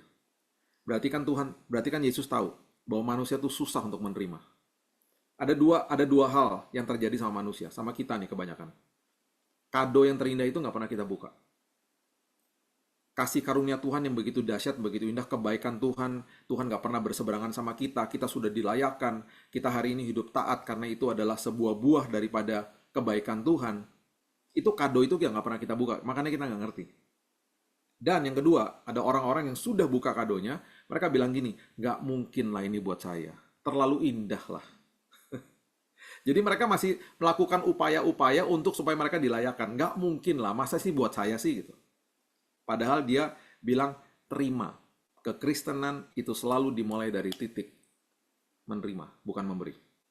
Makanya aku datang membawa hidup yang berkelimpahan. Berkelimpahan itu bukan berarti harta, jabatan, status, ketenaran, atau uang. Bukan. Berkelimpahan itu di dalam sini. Damai sejahtera, sukacita, hikmat, pengharapan, pertumbuhan rohani. Itu yang terjadi. Karakter yang tahan uji. Itu yang terjadi. Jadi, tinggal di dalam kasihku itu adalah sesuatu yang actually continue to dwell. Meno. Jadi, kita tinggal di dalamnya. Nah, kalau Bapak Ibu baca ayat sebelumnya, ya, itu adalah semuanya tentang ranting yang melekat kepada pokok anggur. Ya, ranting yang melekat kepada pokok anggur itu ditulis di Yohanes 15. Ranting yang melekat kepada pokok anggur, rantingnya nggak pernah berusaha tinggal di melekat di pokok anggur. Ya, dia melekat aja di situ. Saya mau tutup sama sebuah ayat yang mungkin ayat ini menjadi kontroversi banyak orang, sehingga orang akhirnya ketakutan kalau baca ayat-ayat seperti begini. Saya paling suka menjelaskan ayat-ayat yang kontroversial karena supaya jemaat dimerdekakan ya. Saya tutup dengan ayat ini. Yohanes 15 ayatnya yang kedua. Nah, ini seringkali menjadi pertanyaan banyak orang karena orang berpikir bahwa kalau saya nanti nggak saya hidupnya nggak benar atau saya hidupnya ada salahnya misalnya gitu, berarti saya dibuang sama Tuhan nggak melayakkan saya. Itu yang seringkali dipikirkan begitu. Yohanes 15 ayat 2 mengatakan, setiap ranting padaku yang tidak berbuah dipotongnya, dan setiap ranting yang berbuah dibersihkannya supaya ia lebih banyak berbuah. Oke. Perhatikan kata dipotong ya. Kata dipotong itu bahasa aslinya ya, sekali lagi ya, bahasa Yunani itu sangat detail Bapak Ibu, sangat detail. Salah satu yang menjadi pelajaran juga yang membuat saya terkesima adalah salah satu ayat di Perjanjian Baru mengatakan bahwa bilurnya Yesus tidak disebut bilur-bilur. Di dalam bahasa Yunani itu hanya disebutkan artinya bilur. Kenapa bilur? Kenapa bahasa Yunani itu sangat-sangat detail? Karena dia lagi menjelaskan kepada kita, tubuhnya Yesus, belakang punggungnya dia, itu kalau dibilang bilur-bilur, itu berarti masih ada bekas atau masih ada goresan-goresan daging yang masih terlihat. Itu akan disebut bilur-bilur. Tetapi ketika goresan dagingnya sudah tidak ada, alias belakang tubuhnya hancur total, itu disebutnya bilur. Dan itu yang terjadi sama Yesus. Tubuhnya belakangnya hancur total. Itu sebabnya dia berikan kesembuhan kepada kita hari ini. Khususnya kepada siapapun yang sedang sakit, Ibu Foni dan yang lain. Saya percaya ketika kita sedang sakit, ketika waktu saya sakit, saya selalu mengatakan, Tuhan terima kasih, saya sudah terima kesembuhan. Dengan iman kita perkatakan, karena sudah diberikan. Ya, karena sudah diberikan. Nah itu salah satu aja, saya mau kasih gambaran betapa dahsyatnya bahasa Yunani yang menjelaskan Alkitab kita, Perjanjian Baru kita. Nah, kata dipotong, Yohanes 15 ayat 2, itu bahasa aslinya adalah, bahasa Yunaninya adalah airo. Airo itu berarti adalah sebuah kata atau akar kata daripada sebuah sesuatu yang dibuat melayang atau diangkat atau terbang gitu loh, itu airo. Ya. Airo itu artinya di lift up, diangkat sama dia. Jadi kalau rantingnya nggak berbuah itu diangkat sama dia, diangkat supaya nanti jadi berbuah. Itu artinya. Jadi waktu saya ngobrol-ngobrol sama teman-teman dari lembaga Alkitab, memang di TB2 itu banyak yang diperbarui, tapi ada juga yang masih miss, belum sempat diperbarui. Ada 1.500 kata-kata yang kurang tepat lah ya. Nah, jadi kata dipotong itu adalah airo. Jadi bayangin Tuhan nggak pernah kalau kita misalnya hidupnya masih dalam proses sekolah kehidupan, which is itu akan terjadi seumur hidup. Semua kita pasti punya kekurangan. Nggak mungkin dipotong, dibuang sama Tuhan. Kita nggak mungkin. Kita tuh di airo, diangkat sama dia. Itu maksudnya. Jadi kita harus mengerti bahasa aslinya. Jadi saya cuma mau kasih gambaran aja. Makanya di ayat berikutnya, di Yohanes 15 ini, dia katakan, tinggal di dalam kasihku. Karena terlebih dahulu aku sudah sangat sayang sama kamu. Ini yang saya lakukan kalau saya bangun pagi. Saya selalu bilang, Tuhan terima kasih buat kebaikan Tuhan. Terima kasih buat kasih karunia. Terima kasih bahwa banyak perkenanan Tuhan yang Tuhan sudah siapkan buat saya hari ini. Terima kasih buat hari yang indah. Terima kasih bahwa Tuhan gak pernah meninggalkan saya sedetik pun.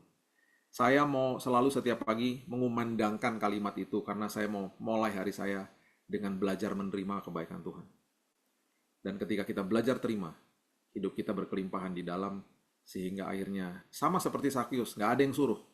Dia memberikan hidupnya yang terbaik untuk orang di sekitarnya dia. Dan akhirnya memberikan hidupnya menjadi persembahan yang hidup buat Tuhan. Karena dalamnya berkelimpahan. Ya, mari kita berdoa. Bapak yang baik, terima kasih buat hari ini. Terima kasih buat firman Tuhan. Terima kasih Tuhan bahwa selama kami sedang ada di dalam sebuah badai Tuhan, kehidupan, pergumulan hidup, kami tahu Tuhan gak pernah ninggalin kami. Bahkan ketika Tuhan menunjukkan dirimu, dan ketika kami melihat karyamu yang besar di dalam badai kehidupan kami, justru seperti Engkau menampakkan diri kepada murid-muridnya, Engkau mengatasi badai. Engkau bahkan berjalan di atas gelombang yang sedang mengamuk pada malam hari itu. Itu sebabnya Tuhan, kami tahu bahwa kami sedang ikut sosok pribadi yang maha kuasa, maha tahu, maha hadir. Terima kasih Tuhan, hidup kami mau berserah kepada Tuhan, pikiran dan hati kami tenang di dalam hadirat Tuhan. Karena sebelumnya kami sudah belajar terima yang terbaik dari Tuhan, untuk supaya hidup kami jadi kado yang terbaik. Kami serahkan hidup kami dalam tangan Tuhan, berkati semua yang hadir, berkati Ibu Berta sebagai pemimpin, dan semua kami yang hadir di tempat ini, pada malam hari ini, sore hari yang mungkin ada di tempat yang lain. Kami berdoa semua kami Tuhan, sudah diberikan kesehatan, sudah diberikan anugerah Tuhan, dan kami akan terus hidup di dalam kebenaran firman Tuhan. Tidak lagi dibohongi sama iblis. Bahkan kami bertumbuh di dalam kasih karunia seperti Petrus katakan, supaya kami tidak tersesat dan tidak pernah kehilangan pegangan. Terima kasih Bapak yang baik, hanya di dalam nama Tuhan Yesus kami berdoa dan mengucap syukur. Kita sama-sama katakan, amin. Amin, amin. Puji Tuhan, terima kasih Pak Billy. Luar biasa firman hari ini ya, pengajaran yang kita terima. Dan selanjutnya kita masuk ke acara ini, Pastor, sharing. Jadi mungkin ada Bapak Ibu yang mau mengajukan pertanyaan atau apalah yang mau disampaikan pada Pastor, silahkan. Ini kelihatannya ada yang sudah buka mute-nya. Bu Putri, mau duluan? Ya, mohon izin Bu Berta mau Ya. bertanya ke Pastor. Shalom, Pastor Billy. Dengan kejadian murid-murid di kapal, bahwa mereka itu sudah mendengar perkataan Tuhan untuk pergi ke seberang, dan mereka itu kan jaraknya palingan 2 meter kali ya dari Tuhan ya. Tapi tetap aja mereka masih ragu-ragu. Apa itu karena mereka nggak fokus atau gimana ya, Pastor ya? Itu kan satu kapal kan berarti mereka deketan banget sebenarnya dengan pribadi Tuhan Yesus. Tapi kok bisanya mereka kayak itu bilang, Guru, apakah engkau tidak peduli kita binasa? Itu kan kasar banget kan, Pastor. Iya. Saya kepikiran apa mereka nggak fokus ya? Iya. Gimana itu, Pastor? Mereka kalau kita lihat kisah-kisah di Alkitab bersama dengan murid-murid Yesus itu banyak sekali memang ya pertamanya pastinya nggak fokus, ada mereka masih bertumbuh, mereka masih banyak nggak ngertinya, itu banyak sekali, bahkan mereka masih nggak ngerti prinsip-prinsipnya. Itu sebabnya waktu Yesus ditangkap mereka kabur. Yang hanya memberanikan diri berdiri di depan kayu salib itu hanya Yohanes. Yohanes kalau kita baca kisah-kisahnya, dia hanya satu-satunya murid yang terbukti bahwa dia mulai mengerti tentang kebaikan Tuhan. Makanya kalau kita baca kitab Yohanes, seringkali dia menulis tentang dirinya murid yang dikasihinya. Bukannya berarti dia narsis, itu karena dia fokus kepada kasih Yesus kepada dia. Beda sama Petrus, yang fokus kepada kasihnya kepada Tuhan. Akhirnya jatuh dalam dosa. Orang agamawi akan selalu fokus sama kasihnya kepada Tuhan. Aduh, aku udah pelayanan, aku udah begini, aku sih hidupnya nggak seperti dia, gitu ya. Itu bahaya, itu self-righteous namanya. Tapi Yohanes, dia selalu bilang murid yang dikasihinya. Itu sebabnya satu-satunya murid yang dapat bocoran siapa yang akan menjual Yesus, yaitu Yudas Iskariot, yang Yesus kasih tahu tuh hanya Yohanes. Hanya dia yang tahu. Dan Yohanes menulis bukunya itu berbeda dengan yang lain karena orang yang fokus sama kasihnya Tuhan, itu adalah orang yang betul-betul dapat pewahyuan yang beda dengan yang lain. Makanya Yohanes kitab Injilnya tidak sinoptik, tidak serupa dengan Matius, Markus, dan Lukas. Dia mulai kitabnya dengan pada mulanya adalah firman. Dan itu adalah sebuah kalimat yang mengatakan bahwa, atau sebuah pewahyuan yang menggambarkan kejadian sebelum kejadian 1 ayat 1. Pada mulanya adalah firman. Dan dari semua murid yang mati martir, Yohanes satu-satunya yang tidak mati martir karena Tuhan masih belum selesai sama dia. Dia dilarikan ke Pulau Patmos. Di Pulau Patmos Tuhan memberikan dia pewahyuan untuk menulis buku Wahyu yang kita baca hari ini. Jadi yang dapat tuh dia. Dan bahkan kalau kita mau belajar tentang kasih, bacalah kitab-kitab yang ditulis sama Yohanes. Karena dia satu-satunya murid yang berdiri di depan kayu salib. Dia melihat gurunya mati secara brutal di depannya dia.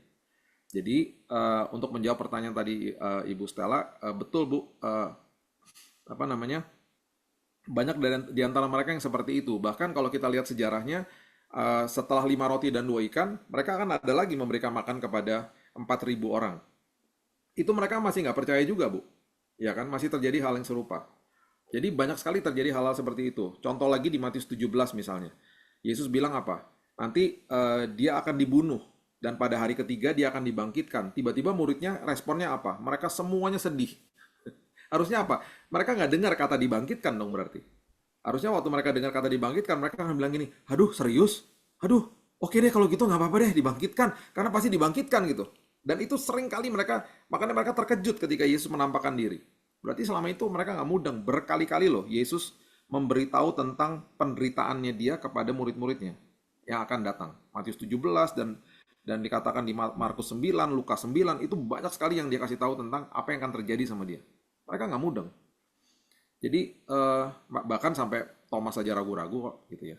Jadi jawabannya itu Bu, betul. Mereka nggak fokus dan mereka masih bertumbuh. Tapi yang Yesus katakan adalah selama hampir 3,5 tahun dia mengajar murid-muridnya, dia tahu bahwa semua yang sudah diinvestasikan dalam hidup mereka akan menjadi sebuah hasil, sebuah buah yang luar biasa ketika nanti ada kuasa kebangkitan. Ketika nanti Roh Kudus dicurahkan atas hidup mereka, mereka akhirnya menggegerkan dunia toh dengan Injil. Karena Ya, semua yang sudah diinvestasikan dalam hidup mereka tiba-tiba jadi sesuatu kuasa yang luar biasa.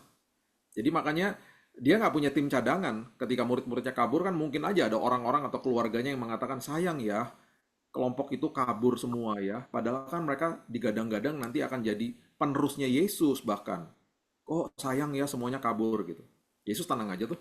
Karena dia tahu tinggal tunggu kebangkitan, ada pencurahan Roh Kudus, udah. Semua yang investasi firman, makanya dikatakan firman nggak kembali dengan sia-sia ya seperti itu. Mereka ya, menggegerkan dunia akhirnya dengan Injil. Ya, kira-kira gitu, Bu. ya. Terima kasih, Pastor. Ya, baik, terima kasih. Lanjut ke Pastor Christine. Silakan. Shalom, terima kasih Bu Berta. Makasih Shalom. Pastor Billy. Saya selalu Sama-sama, Bu. merindukan. Makasih banget. Baik, saya langsung ke pertanyaan. Tadi Pastor bilang kekristenan itu dimulai dari titik menerima. Dan ada contoh yang diberikan yaitu bagaimana Yesus datang ke rumah Maria dan Marta. Dan Maria duduk di kaki Yesus. Sedang Marta sibuk di dapur. Nah, kasus saya begini, Pastor. Suatu hari kami pergi menolong seorang embok yang biasanya membantu kami di tenda pengungsian, bantu masak dan lain sebagainya. Tetapi kurang lebih 3-4 hari dia nggak datang. Kemudian saya mengajak teman-teman untuk ke rumahnya. Sesampai di rumah embok, kami melihat memang dia sangat sakit. Yang lainnya bilang, saya baca Alkitab. Yang lainnya bilang, saya berdoa. Yang lainnya lagi bilang, saya yang pimpin puji-pujian. Nah, kemana si madam ini? Kemana Christine? Christine pergi ke dapur embok. Dan saya mendapati di dapur embok penuh dengan pakaian yang sudah direndam tapi tidak dicuci dan sudah berbau. Saya cuci itu. Saya lihat panci-pancinya kotor dan penuh dengan nasi basi. Saya masak nasi dan piring-piring yang berantakan karena dia sakit selama 4 hari, tidak dicuci, saya kemudian mencucinya. Kemudian saya dikritik di depan embok. Wah, madam ini ngajarin kita kayak Maria, harus pujian penyembahan, ya nyanyi-nyanyi, terus nanti jangan jadi Marta di belakang di dapur gitu. Tapi si embok sendiri menjawab, nek nyuci saya kalau nyanyi ya iso sendiri, kalau berdoa bisa, kalau baca firman bisa, tapi yang nggak bisa aku lakukan itu karena badan embok sakit semua, bahkan berjalan pun nggak bisa. Ya nggak bisa nyuci, nggak bisa masak, nggak bisa cuci piring, ya karena embok nggak tahan berdiri. Nah, dalam kasus ini saya tetap dikritik sebagai orang yang mengajarkan hal yang tidak sesuai dengan apa yang disampaikan. Bagaimana dengan kasus ini, Pastor? Apakah saya salah di dalam melakukan itu? Karena saya memahami satu hal bahwa iman tanpa perbuatan pada hakikatnya mati. Dan biasanya kalau saya di tempat-tempat seperti orang-orang yang termarginal, biasanya yang mereka lihat perbuatan saya dulu, Pastor, baru mereka percaya, barulah saya berkhotbah. Khotbah saya kebanyakan lebih berat ke kelakuan daripada perkataan. Itu yang pertama. Saya langsung aja yang kedua ya. Saya pernah mendengar, bahkan sudah 2 kali mendengar bahwa kenapa Yesus harus dibangunkan waktu di atas buritan. Mereka bilang begini, ya karena murid sangat paham katanya dengan khotbah Yesus di Yohanes 15 ayat 5 bahwa di luar Tuhan kamu tidak dapat berbuat apa-apa. Jadi mereka bangunkan dong, itu namanya murid yang taat ya, karena di luar Tuhan tidak dapat berbuat apa-apa. Apakah betul pernyataan itu, Pastor? Thank you. Oke. Terima kasih Ibu Christine. Kalau jawaban yang pertama tadi, kalau kita baca di 2 Petrus 1 ayatnya yang ketiga dikatakan itu kita harus menambahkan kepada iman kita kebajikan. Kebajikan itu artinya virtue atau kebaikan. Kebaikannya itu kemudian dikatakan kepada kebajikan atau kepada kebaikan itu sebuah pengetahuan. Pengetahuan maksudnya kebenaran firman. Jadi di atas iman kita itu harus ada kebaikan yang benar. Kebaikannya harus benar. Nah, baik itu belum tentu benar soalnya. Makanya dikatakan kebaikan yang benar, kebajikan dengan pengetahuan firman, ya. Nah, ada orang yang selalu ada orang di dalam ranah gereja yang akan selalu menghakimi. Jadi kalau menurut saya dengar ceritanya Ibu Christine ya, itu adalah sikap yang benar karena itu adalah prioritas yang harus dilakukan untuk si mbok itu pada saat itu. Karena percuma semuanya berdoa, semuanya mau melakukan pujian, laundry-nya nggak akan jadi bersih gitu kan. Cucian-cucian nggak akan membersihkan diri sendiri gitu kan. Itu justru yang diperlukan adalah itu. Nah, seringkali sama aja seperti orang misalnya butuh bantuan, tetapi bantuan dengan segera, tetapi justru kita bilang udah kamu berdoa aja gitu. Bukan begitu juga. Seringkali kita juga diketuk hati kita untuk membantu orang itu dan kemudian bersama-sama berdoa untuk dia. Jadi makanya yang dinamakan kebajikan itu yang Petrus katakan adalah tambahkan kepada imanmu tuh kebajikan. Kebajikan tuh berarti kebaikan. Nah, kebaikannya harus benar. Kebaikan yang nggak benar tuh misalnya gini, manjain orang. Udah misalnya dia memang nggak punya, lagi betul-betul terpojok. Kita bantu misalnya nih ya, kita bantu secara finansial. Tetapi kemudian ketika dia minta lagi, kita kasih terus, kita nggak ngajarin dia, kita nggak disiplinkan dia, kita nggak ajarin dia untuk bekerja misalnya. Itu adalah kebaikan yang nggak benar sebenarnya. Kebaikan yang memanjakan. Itu kan banyak orang-orang justru terjebak dalam hal itu. Nah, itu juga nggak baik. Jadi tambahkan kepada iman kebajikan dan dengan pengetahuan firman yang benar, itu harus dilakukan memang.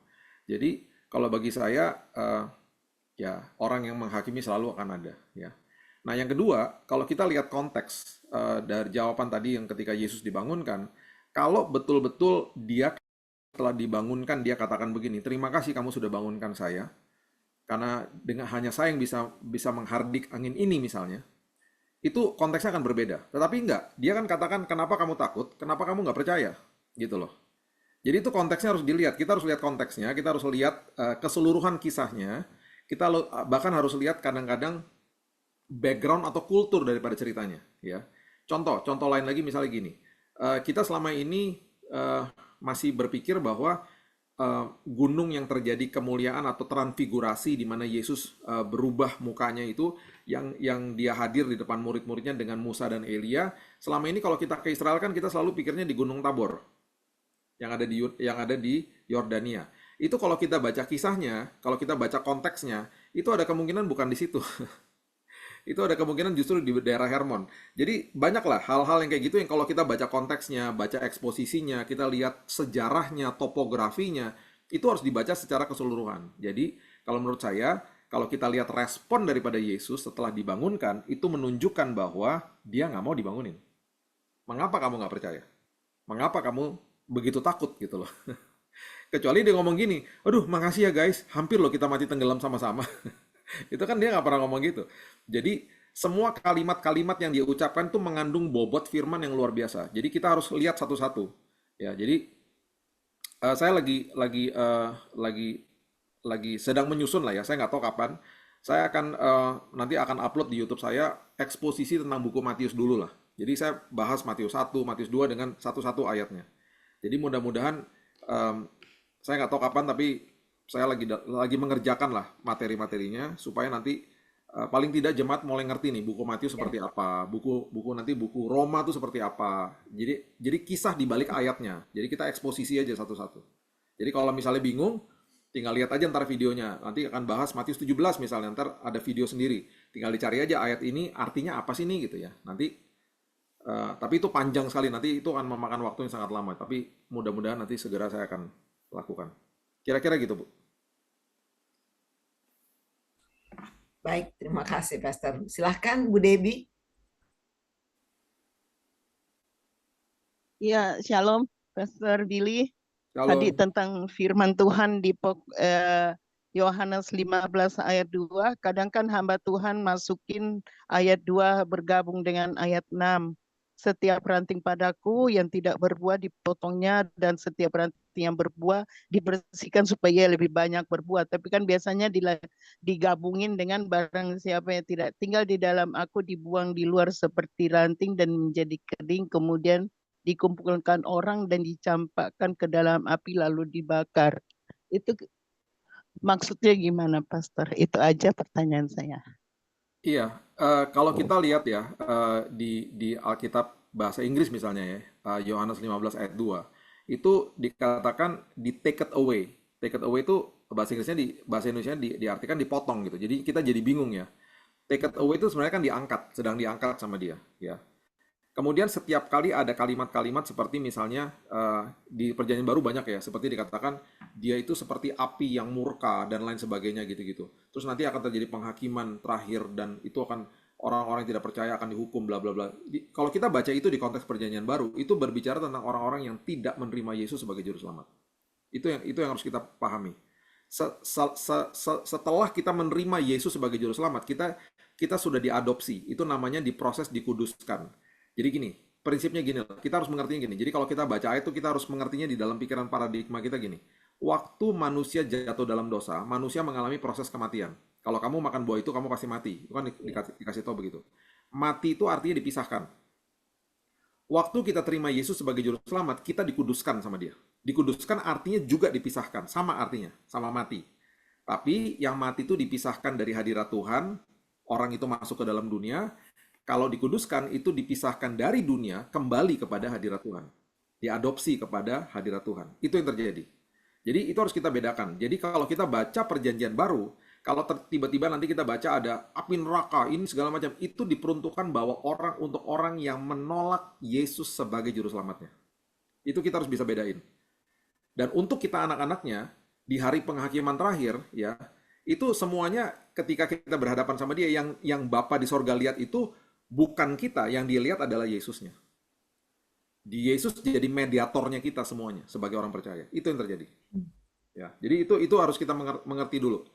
Contoh lagi ayat-ayat sulit seperti begini. Kita harus mengerjakan keselamatan. Oke, itu bahasa aslinya adalah working out your salvation, bukan working for your salvation. Working out artinya apa? Sekolah kehidupan. Setiap hari kita diproses dikuduskan. Kita berubah, karakter kita makin bertumbuh, menjadi serupa dan segambar seperti Kristus gitu ya. Bukan mengerjakan untuk mendapatkan keselamatan, bukan. Karena udah keselamatan nggak bisa pakai upaya. Keselamatan hanya bisa diraih dengan iman kita kepada Tuhan. Gitu loh. Bukan dengan upaya. Amin. Jadi itu kalimat-kalimat yang seringkali menjebak gitu loh. Tapi kita jadi punya pemikiran salah. Terus contohnya gini. Matius berapa itu? 5 ayat 48. Kalau saya nggak salah ya, coba lihat ya. Nah ini, ya betul. Matius 5 ayat 48. Karena itu haruslah kamu sempurna. Sama seperti Bapamu yang di sorga adalah sempurna. Wah, kita langsung bingung. Hah, gimana caranya saya bisa sempurna gitu kan? Kamu harus sempurna gitu. Sementara kita harusnya kan mengerti bahwa Alkitab mengatakan bahwa kita sudah disempurnakan sama dia setiap hari. Kok kita harus sempurna gitu ya. Nah, bahasa Inggrisnya mengatakan begini. Be ye therefore perfect, even as your Father which is in heaven is perfect. Jadi kamu itu disempurnakan karena Bapamu di surga sudah sempurna. Langsung berubah ayatnya. Sudah sempurna.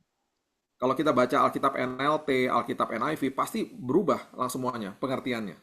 Jadi bukan kita yang harus sempurna, kita ini menjadi sempurna karena kita sudah disempurnakan. Itu maksudnya. Nah ini ayat-ayat yang sulit seperti begini, kita harus ngerti. Paling nggak kita taruh note lah di Alkitab kita, supaya kalau ada yang tanya, kita bisa paling nggak jadi orang yang bisa mempertahankan lah kebenaran. Terima kasih. Ya. Sudah masuk, sudah tersimpan di otak ini. Soalnya ini kadang jadi jebakan, hamba Tuhan kadang ngomongkan Mas, diambil dicomot sini.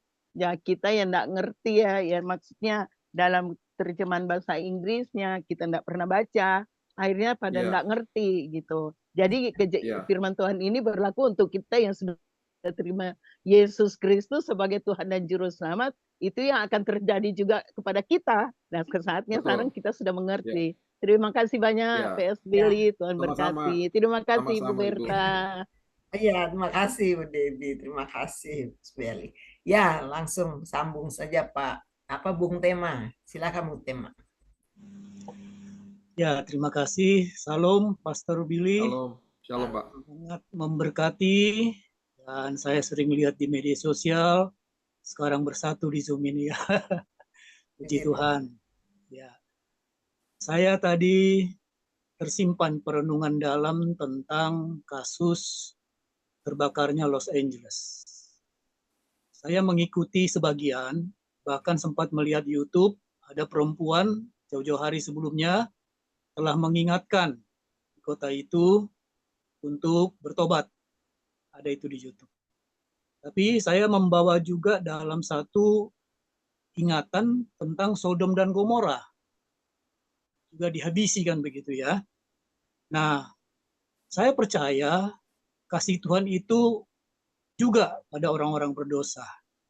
Tapi kalau kita renungkan, murka Tuhan itu kadang-kadang dia tunjukkan agar yang lain bertobat, agar yang lain jangan main-main.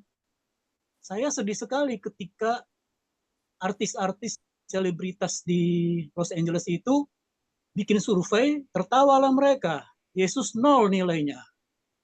Nah, jadi artinya mungkin ada otoritas Tuhan tetap mengasihi, tapi dia punya hak untuk murka, untuk mengingatkan siapapun kita.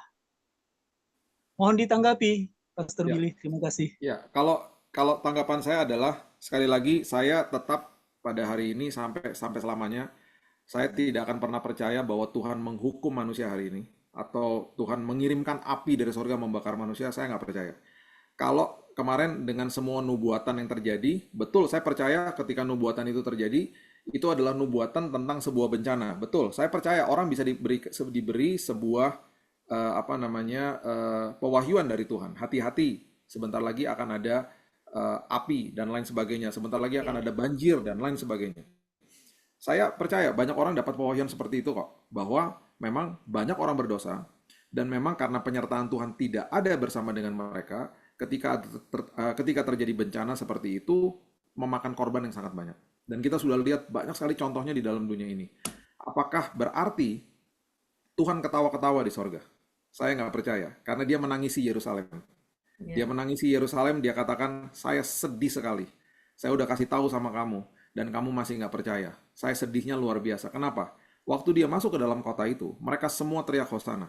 Kenapa mereka teriak hosana? Karena itu kalimat itu artinya save us, selamatkan kami. Dan waktu mereka bilang selamatkan kami, itu maksudnya selamatkan kami dari penjajahan Romawi. Mereka berpikir Yesus datang sebagai Mesias yang akan ada di atas kuda, sebagai orang yang punya otoritas secara fisik, menggempur penjajahan Romawi. Tetapi yang terjadi adalah dia mati bagi mereka untuk menggempur justru yang lebih mereka butuhkan, yaitu dosa mereka.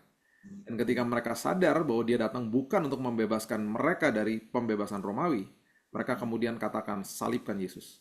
Jadi kita perlu mengerti bahwa hari ini, kalau sampai pengertian kita dan kita masih memberitahu kepada orang-orang bahwa Tuhan itu seperti itu sama aja dengan waktu dia menengking dua muridnya yang mengatakan, kirim aja api dari sorga ketika orang-orang ini nggak mau percaya sama engkau. Karena apa? Karena mereka mengacu kepada perjanjian lama.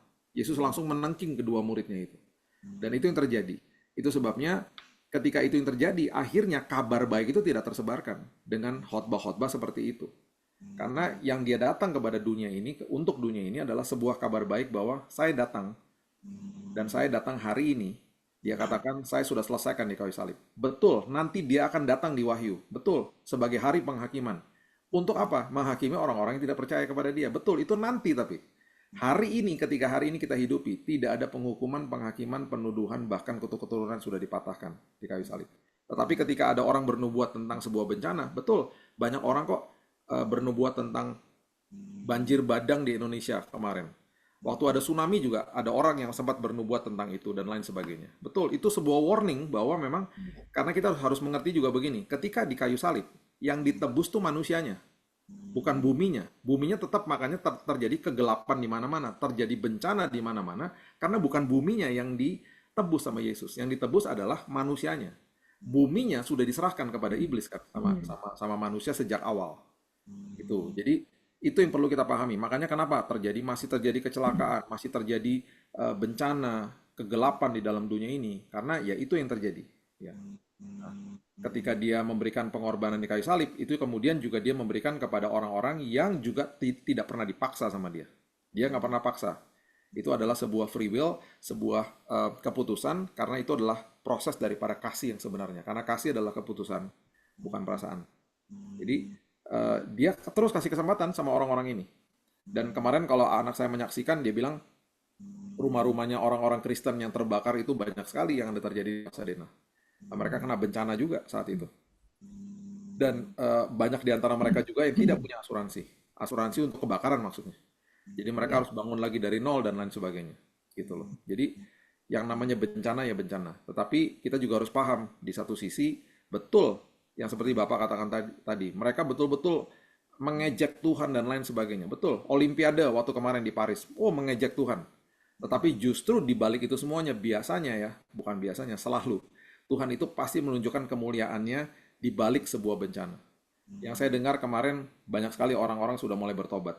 Banyak yang datang ke gereja, banyak yang akhirnya membanjiri gereja-gereja di sana karena selalu ada pertobatan. Waktu kemarin Olimpiade di Paris, ketika mereka mengejek Tuhan, yang terjadi tiba-tiba atlet-atlet yang agama Kristen yang cinta Tuhan, mereka menyuarakan kesaksian hidup mereka di mana-mana. Tiba-tiba dibanjiri dengan kesaksian karena mereka lihat sendiri, wah ini orang mengagungkan setan gitu loh. Saya juga nggak peduli, saya akan mengagungkan Tuhan saya. Jadi waktu mereka dapat medali, mereka diinterview. Mereka bilang di interview mereka, sebelum saya diinterview, saya mau bilang bahwa yang bisa membuat saya sampai berhasil hari ini hanya Yesus Tuhan saya. Itu di mana-mana terjadi. Jadi kemuliaan Tuhan dinyatakan di tengah-tengah pekerjaan-pekerjaan iblis itu. Kira-kira gitu, Pak. Ya, terima kasih Pastor pencerahannya. Tuhan Yesus berkati. Terima kasih ya Bung Tema. Pastor ada tambahan nih dari Pastor Christine. Bagaimana dengan Wahyu 3 ayat 19? Barang siapa kukasih, dia kutegur dan kuhajar. Tuhan juga murka kan, Pastor? Betul. Kata kuhajar di situ adalah kata disiplin. Kata disiplin itu berarti bukan dihukum. Kata disiplin itu adalah kata yang sama seperti orang tua kepada anaknya. Ketika anak saya dulu nakal, saya bilang sama mereka, kita sepakat ketika nanti kamu lakukan lagi, apa yang harus kita lakukan bersama-sama. Jadi mereka yang menyebutkan disiplinnya. Saya sudah sepakat ketika mereka lakukan lagi, saya ambil mainannya. Atau saya tidak ajak mereka ke tempat yang mereka suka. Dan ketika mereka lakukan disiplinnya, mereka tidak kepahitan sama saya. Karena sifatnya adalah sebuah perjanjian bersama. Jadi itu arti kata dihajar tuh begitu. Jadi yang namanya disiplin adalah, kita juga harus pahami begini. Setiap kali ada dosa yang dilakukan, itu yang terjadi adalah akibat dosa. Akibat dosa itu bukan hukuman Tuhan. Contoh. Saya punya teman yang beberapa tahun lalu kena penyakit AIDS, Bapak Ibu, karena dia itu adalah homoseksual, ya.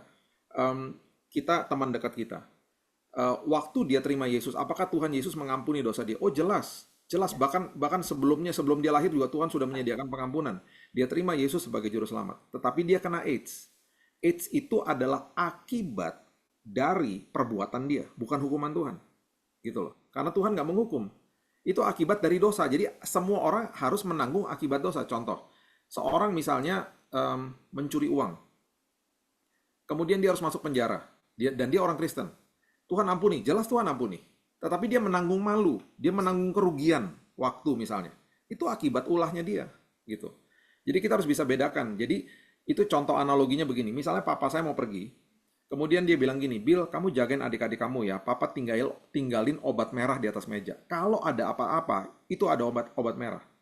Saya adalah orang yang sangat bodoh kalau saya jedok-jedokin kepala ke tembok, saya loncat-loncat dari atas sampai berdarah-darah.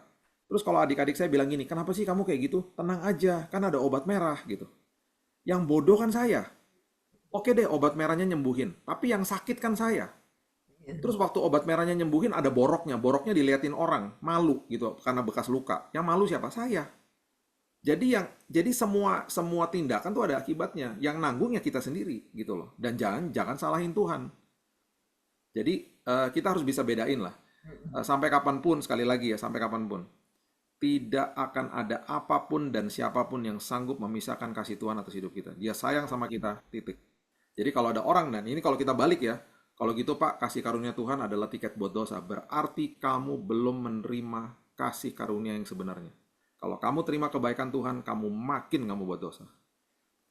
Teman saya, Stephen, di Bandung, dia lepas dari narkoba.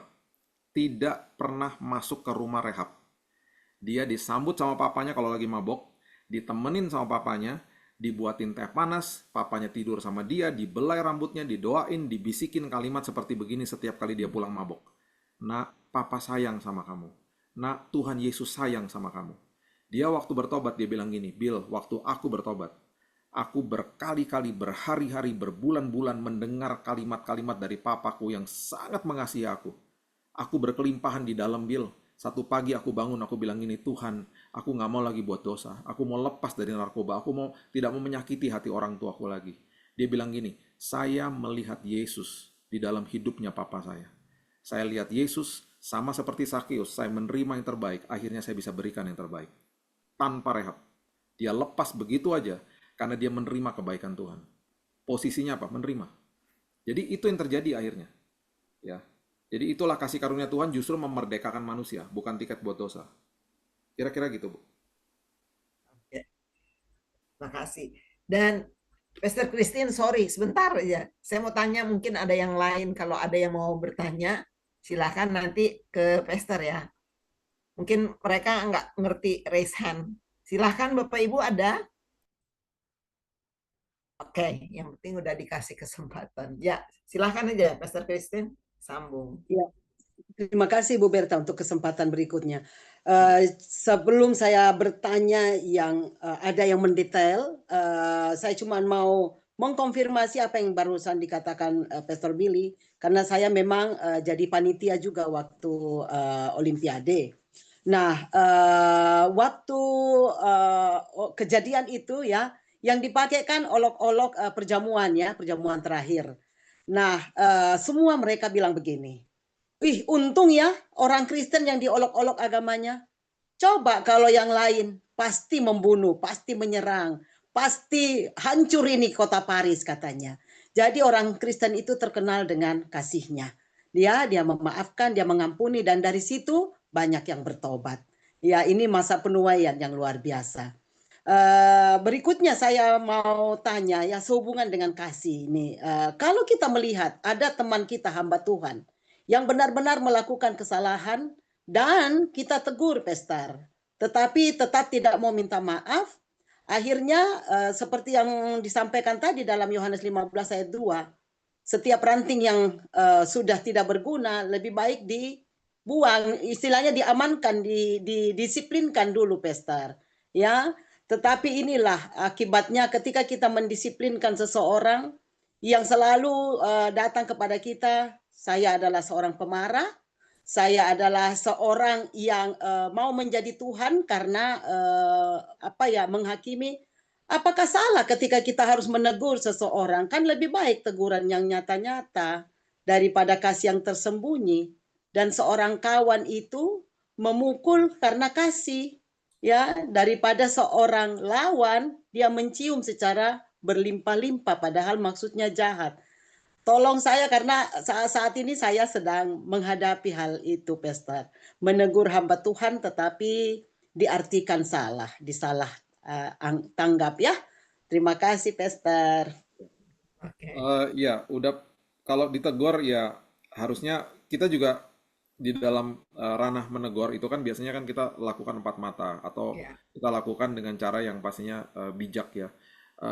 Kalau ditegur tidak mau atau menolak atau membela diri, yang penting kita sudah lakukan bagian kita dengan kebajikan, dengan cara yang benar. Selebihnya biarkan Tuhan yang bekerja. Itu aja sih Bu, kalau dari saya. Karena nggak semua orang bisa menerima teguran, nggak semua orang juga bisa langsung berubah. Ada orang yang memerlukan proses, dan semua tingkat kedewasaan manusia itu kan semuanya bervariasi setiap orang. Ada yang bisa terima dengan lapang dada karena dia punya golden heart, ada yang juga hatinya mungkin sedang diproses sama Tuhan yang dari kesombongan untuk menerima teguran orang lain. Ada yang juga betul-betul menolak dan bahkan mengeraskan hati juga ada. Yang sampai bertahun-tahun dikasih tahu juga nggak pernah mau. Dan akhirnya ya terlihat dari buahnya biasanya kan begitu. Ya. Jadi gitu sih Bu, kita jangan pusingin diri sendiri, yang penting kita udah tegur, udah cukup, dan kita kan harusnya ngerti kalau saya udah tegur ya udah, saya serahkan sisanya kepada Tuhan, gak usah diulang-ulang lagi, biarin Tuhan yang bekerja. Gitu sih. Oke, cukup ya. Terima kasih. Oke. Sangat terima kasih. Bu Dewi ada lagi yang mau ditanya rupanya. Langsung. Iya, makasih Bu Berta. Pastor Billy sama tanya kan biasanya kan yang firman Tuhan beri berkata siapa yang memberi dia akan menerima, ya kan? Tapi kan yang Pastor bilang ini kita harus memberi dulu baru kita menerima. Saya sangat pada saya kan di Kabupaten Kolaka, jadi pelayanan saya pernah dikritik dengan satu hamba Tuhan. Dia bilang, Ibu Debbie karena Ibu Debbie tidak pernah memberi, jadi makanya pelayanannya tidak diberkati. Jadi saya bilang, saya memberi memang saya tidak punya duit, tapi kalau untuk melayani anak-anak pemulung saya punya tenaga. Pastor, tanggapannya gitu. Iya, yang tadi saya ajarkan itu adalah memberi dari sikap hati, Bu. Iya. Kita menerima dari sikap hati kita, menerima dulu kebaikan Tuhan, menerima dulu kasih karunia Tuhan, menerima dulu bahwa Tuhan itu mengatakan tinggal di dalam kasih-Nya. Itu sebenarnya sikap hati. Nah, ketika kita menerima itu dari Tuhan, kita mengerti, akhirnya kita bisa jadi kado buat orang lain. Karena gini, kalau kita mulainya tanpa mengerti pemahaman itu, yang terjadi adalah ketika kita kerja di ladang Tuhan, kita akhirnya jadi capek sendiri. Karena kita terus memberi, kita akhirnya burn out sendiri. Karena kita nggak pernah terima dari Tuhan. Kita pikir kita terima, kita nggak pernah terima. Jadi betul, yang namanya ekonomi kerajaan sorga kan berbeda dengan dunia ya. Ya misalnya Lukas 14 ayat 12-14 mengatakan, kalau kamu berbuat baik, berbuat baiklah kepada orang-orang yang tidak bisa membalas, supaya hatimu dibuat berbahagia. Ya kan? Terus kemudian ada satu lagi, yang dia katakan bahwa itu janda memberikan sepeser, tapi dia memberikan terbesar. Karena yang dilihat ternyata bukan nominalnya, yang dilihat ternyata sisanya, ya kan?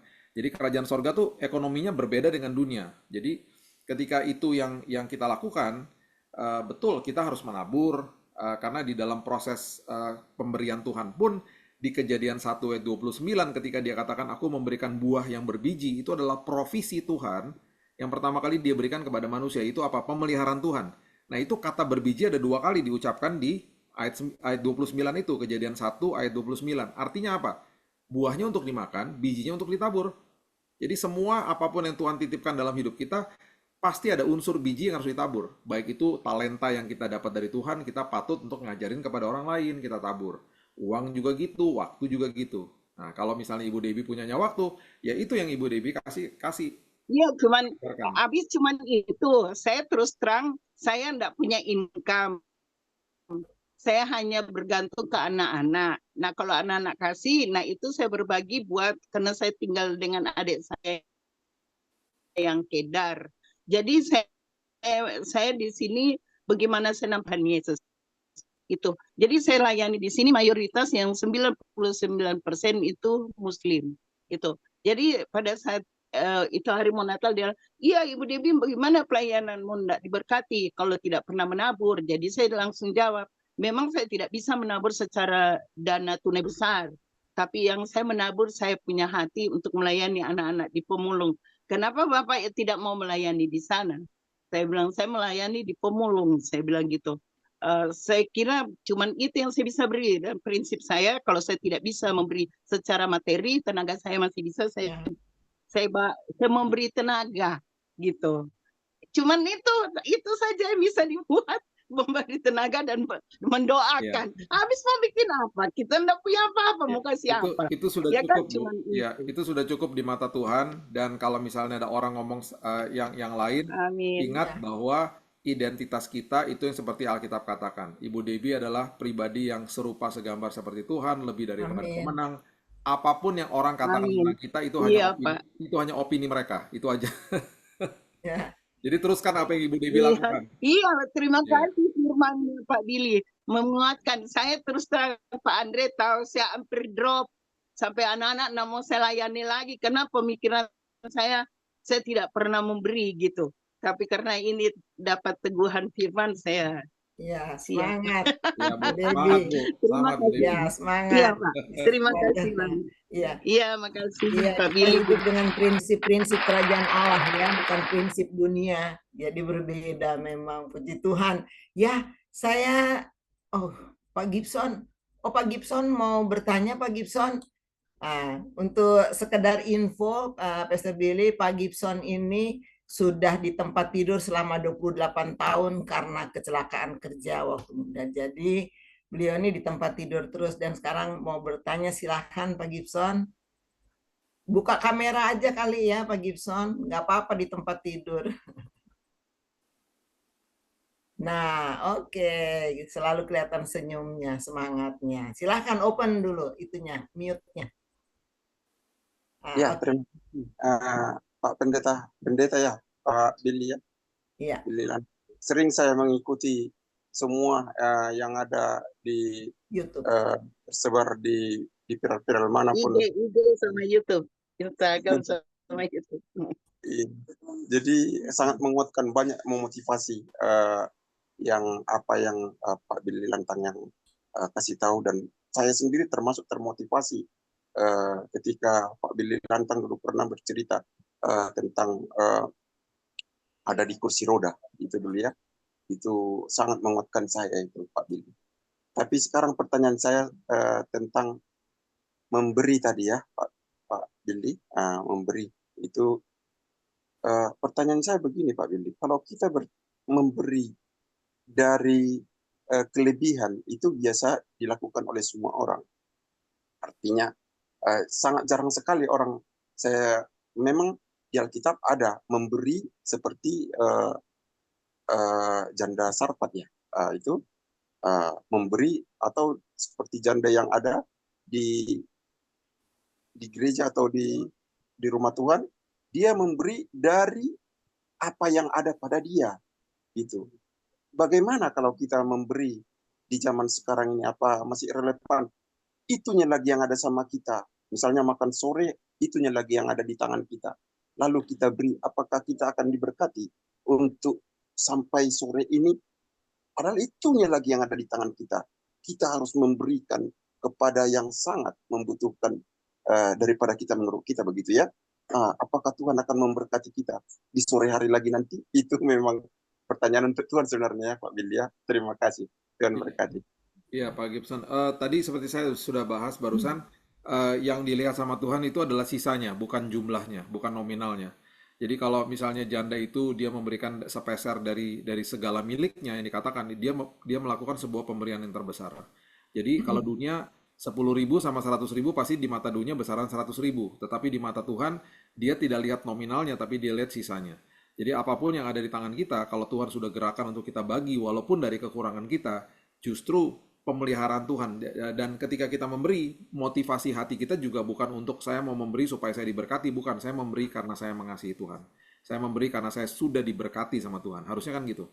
Jadi pemeliharaan Tuhan pasti tepat waktu buat hidup kita. Nah, setiap kali kita belajar memberi, dan justru seringkali memang Tuhan suruh kita memberi dari kekurangan kita, dari keterbatasan kita, justru dia akan mempertontonkan kemuliaannya kepada kita semuanya. Sama seperti kepada janda yang sudah didatengin sama debt collector, dan ketika Nabi Elisa datang ke rumahnya, itu ada sebuah pernyataan yang luar biasa. Di buli-buli yang berisi minyak itu, betul-betul ketika dia tuang kepada buli-buli yang dipinjam daripada tetangganya, itu semuanya nggak ada habisnya, sampai tempat-tempat menampung minyak itu sampai ember-embernya sudah habis, baru selesai minyaknya yang mengalir. Berarti kan kita juga harus memperbesar kapasitas iman kita juga, ya. Kapasitas iman diperbesar gimana caranya? Makin kita bersandar berserah sama Tuhan, kita sedang memperbesar kapasitas iman kita. Sebenarnya sih gitu. Jadi apapun yang ada di dalam tangan kita, ketika Tuhan sudah beritahu dengan hikmat untuk memberi, dan terkadang memang di dalam kondisi yang sangat terbatas, justru kita akan lihat multiplikasi Tuhan yang besar. Sama seperti 5 roti dan 2 ikan lah, yang di mata manusia seolah-olah nggak ada artinya, tapi Tuhan bisa akhirnya mengubah itu semuanya untuk memberi makan ribuan orang. Ya, kira-kira gitu Pak Gibson. Ya, cukup ya Pak Gibson. Oke, baik. Terima kasih Pak Gibson. Dan Bapak Ibu, saya pikir bahwa ini cukup sampai di sini, atau mungkin ada yang lagi ingin mau terakhir. Saya rasa sudah cukup ya. Sudah begitu luar biasa yang kita terima, karena sudah banyak juga dengan yang sudah ditambahkan, terutama dari para penanya ini, Bu Christine, Bu Debbie, Pak Gibson, dan Bu Tema. Terima kasih sudah berpartisipasi. Jadi intinya sebagaimana disampaikan awal, bahwa kekristenan dimulai dari titik menerima ya. Dan memang kita sudah terima kasih karunia Tuhan, keselamatan itu, dan kasihnya yang terus saja ada, walaupun kita buat salah bagaimana, tetap kasihnya itu tidak berubah. Allah sama dengan kasih. Jadi luar biasa, terima kasih. Pada hari ini kami sungguh diberi lagi pencerahan, terutama banyak paradigma mindset lama ya, yang saya rasa sepakat deh kalau kita banyak bahkan dikasih lagi yang baru, sesuatu yang baru. Banyak yang kita heran, wah ternyata begitu ya. Nah, saya rasa sama deh ya. Baik, kalau begitu saya ucapkan terima kasih, terutama kepada teman-teman yang baru pertama kali join di sini. Terima kasih. Dan untuk pada akhirnya minta kesediaan dari Pastor Billy untuk tutup dengan doa dan doa berkat. Baik. Mari kita satukan hati, kita berdoa. Tuhan, terima kasih, mengucap syukur buat malam yang indah ini. Kami percaya setiap kami, setelah kami sharing-sharing isi hati Tuhan, kami makin diteguhkan, kami makin mengerti apa yang Tuhan mau kami lakukan dalam hidup kami. Tuhan, biarlah komunitas ini terus dibentuk sama Tuhan sendiri, semuanya dibuat makin dewasa, semuanya makin dibuat karakternya tahan uji, karena semuanya Tuhan saling mau belajar di tempat ini. Kami percaya kami adalah orang-orang yang selalu mau belajar dan diajar Tuhan. Yes. Sebabnya kami percaya hidup kami akan terus naik dan tidak turun. Kami percaya Tuhan, keluarga kami juga diteguhkan sama Tuhan, apapun yang kami lakukan juga Tuhan pelihara. Terima kasih Bapak yang baik. Sebentar kami akan kembali ke dalam aktivitas atau mungkin istirahat kami serahkan sisa waktu hari ini dalam tangan Tuhan. Kita angkat kedua belah tangan kita terima berkat dari Tuhan. Diberkatilah keluar masukmu, engkau akan terus naik dan tidak turun, menjadi kepala bukan menjadi ekor.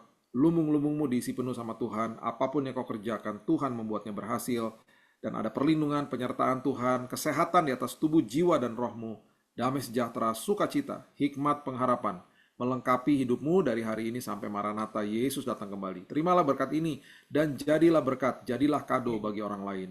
Dan kita sudah terima berkat Tuhan, Immanuel, Allah beserta dengan kita. Kita sama-sama katakan, amin. Amin. Wah, terima kasih. Puji Tuhan. Ya. Ini bersyukur. Terima kasih karena akhirnya kesampaian. Billy, akhirnya boleh kita di tengah-tengah kita. Pengajaran yang luar biasa. Pastor Billy, saya ada tanya di chat room, Pastor Billy private. Kenapa, Verdi? Enggak, saya tadi ada tanya Pastor Billy di private roomnya Pastor Billy. Oh, sorry. Di private room, Pastor. Saya nggak baca. Cuma pengen tahu aja. Cuma pengen tahu. Terima kasih, terima kasih Pastor. Terima kasih. Terima kasih Pastor. Terima kasih semuanya. Terima kasih Sis Berta. Apa rupanya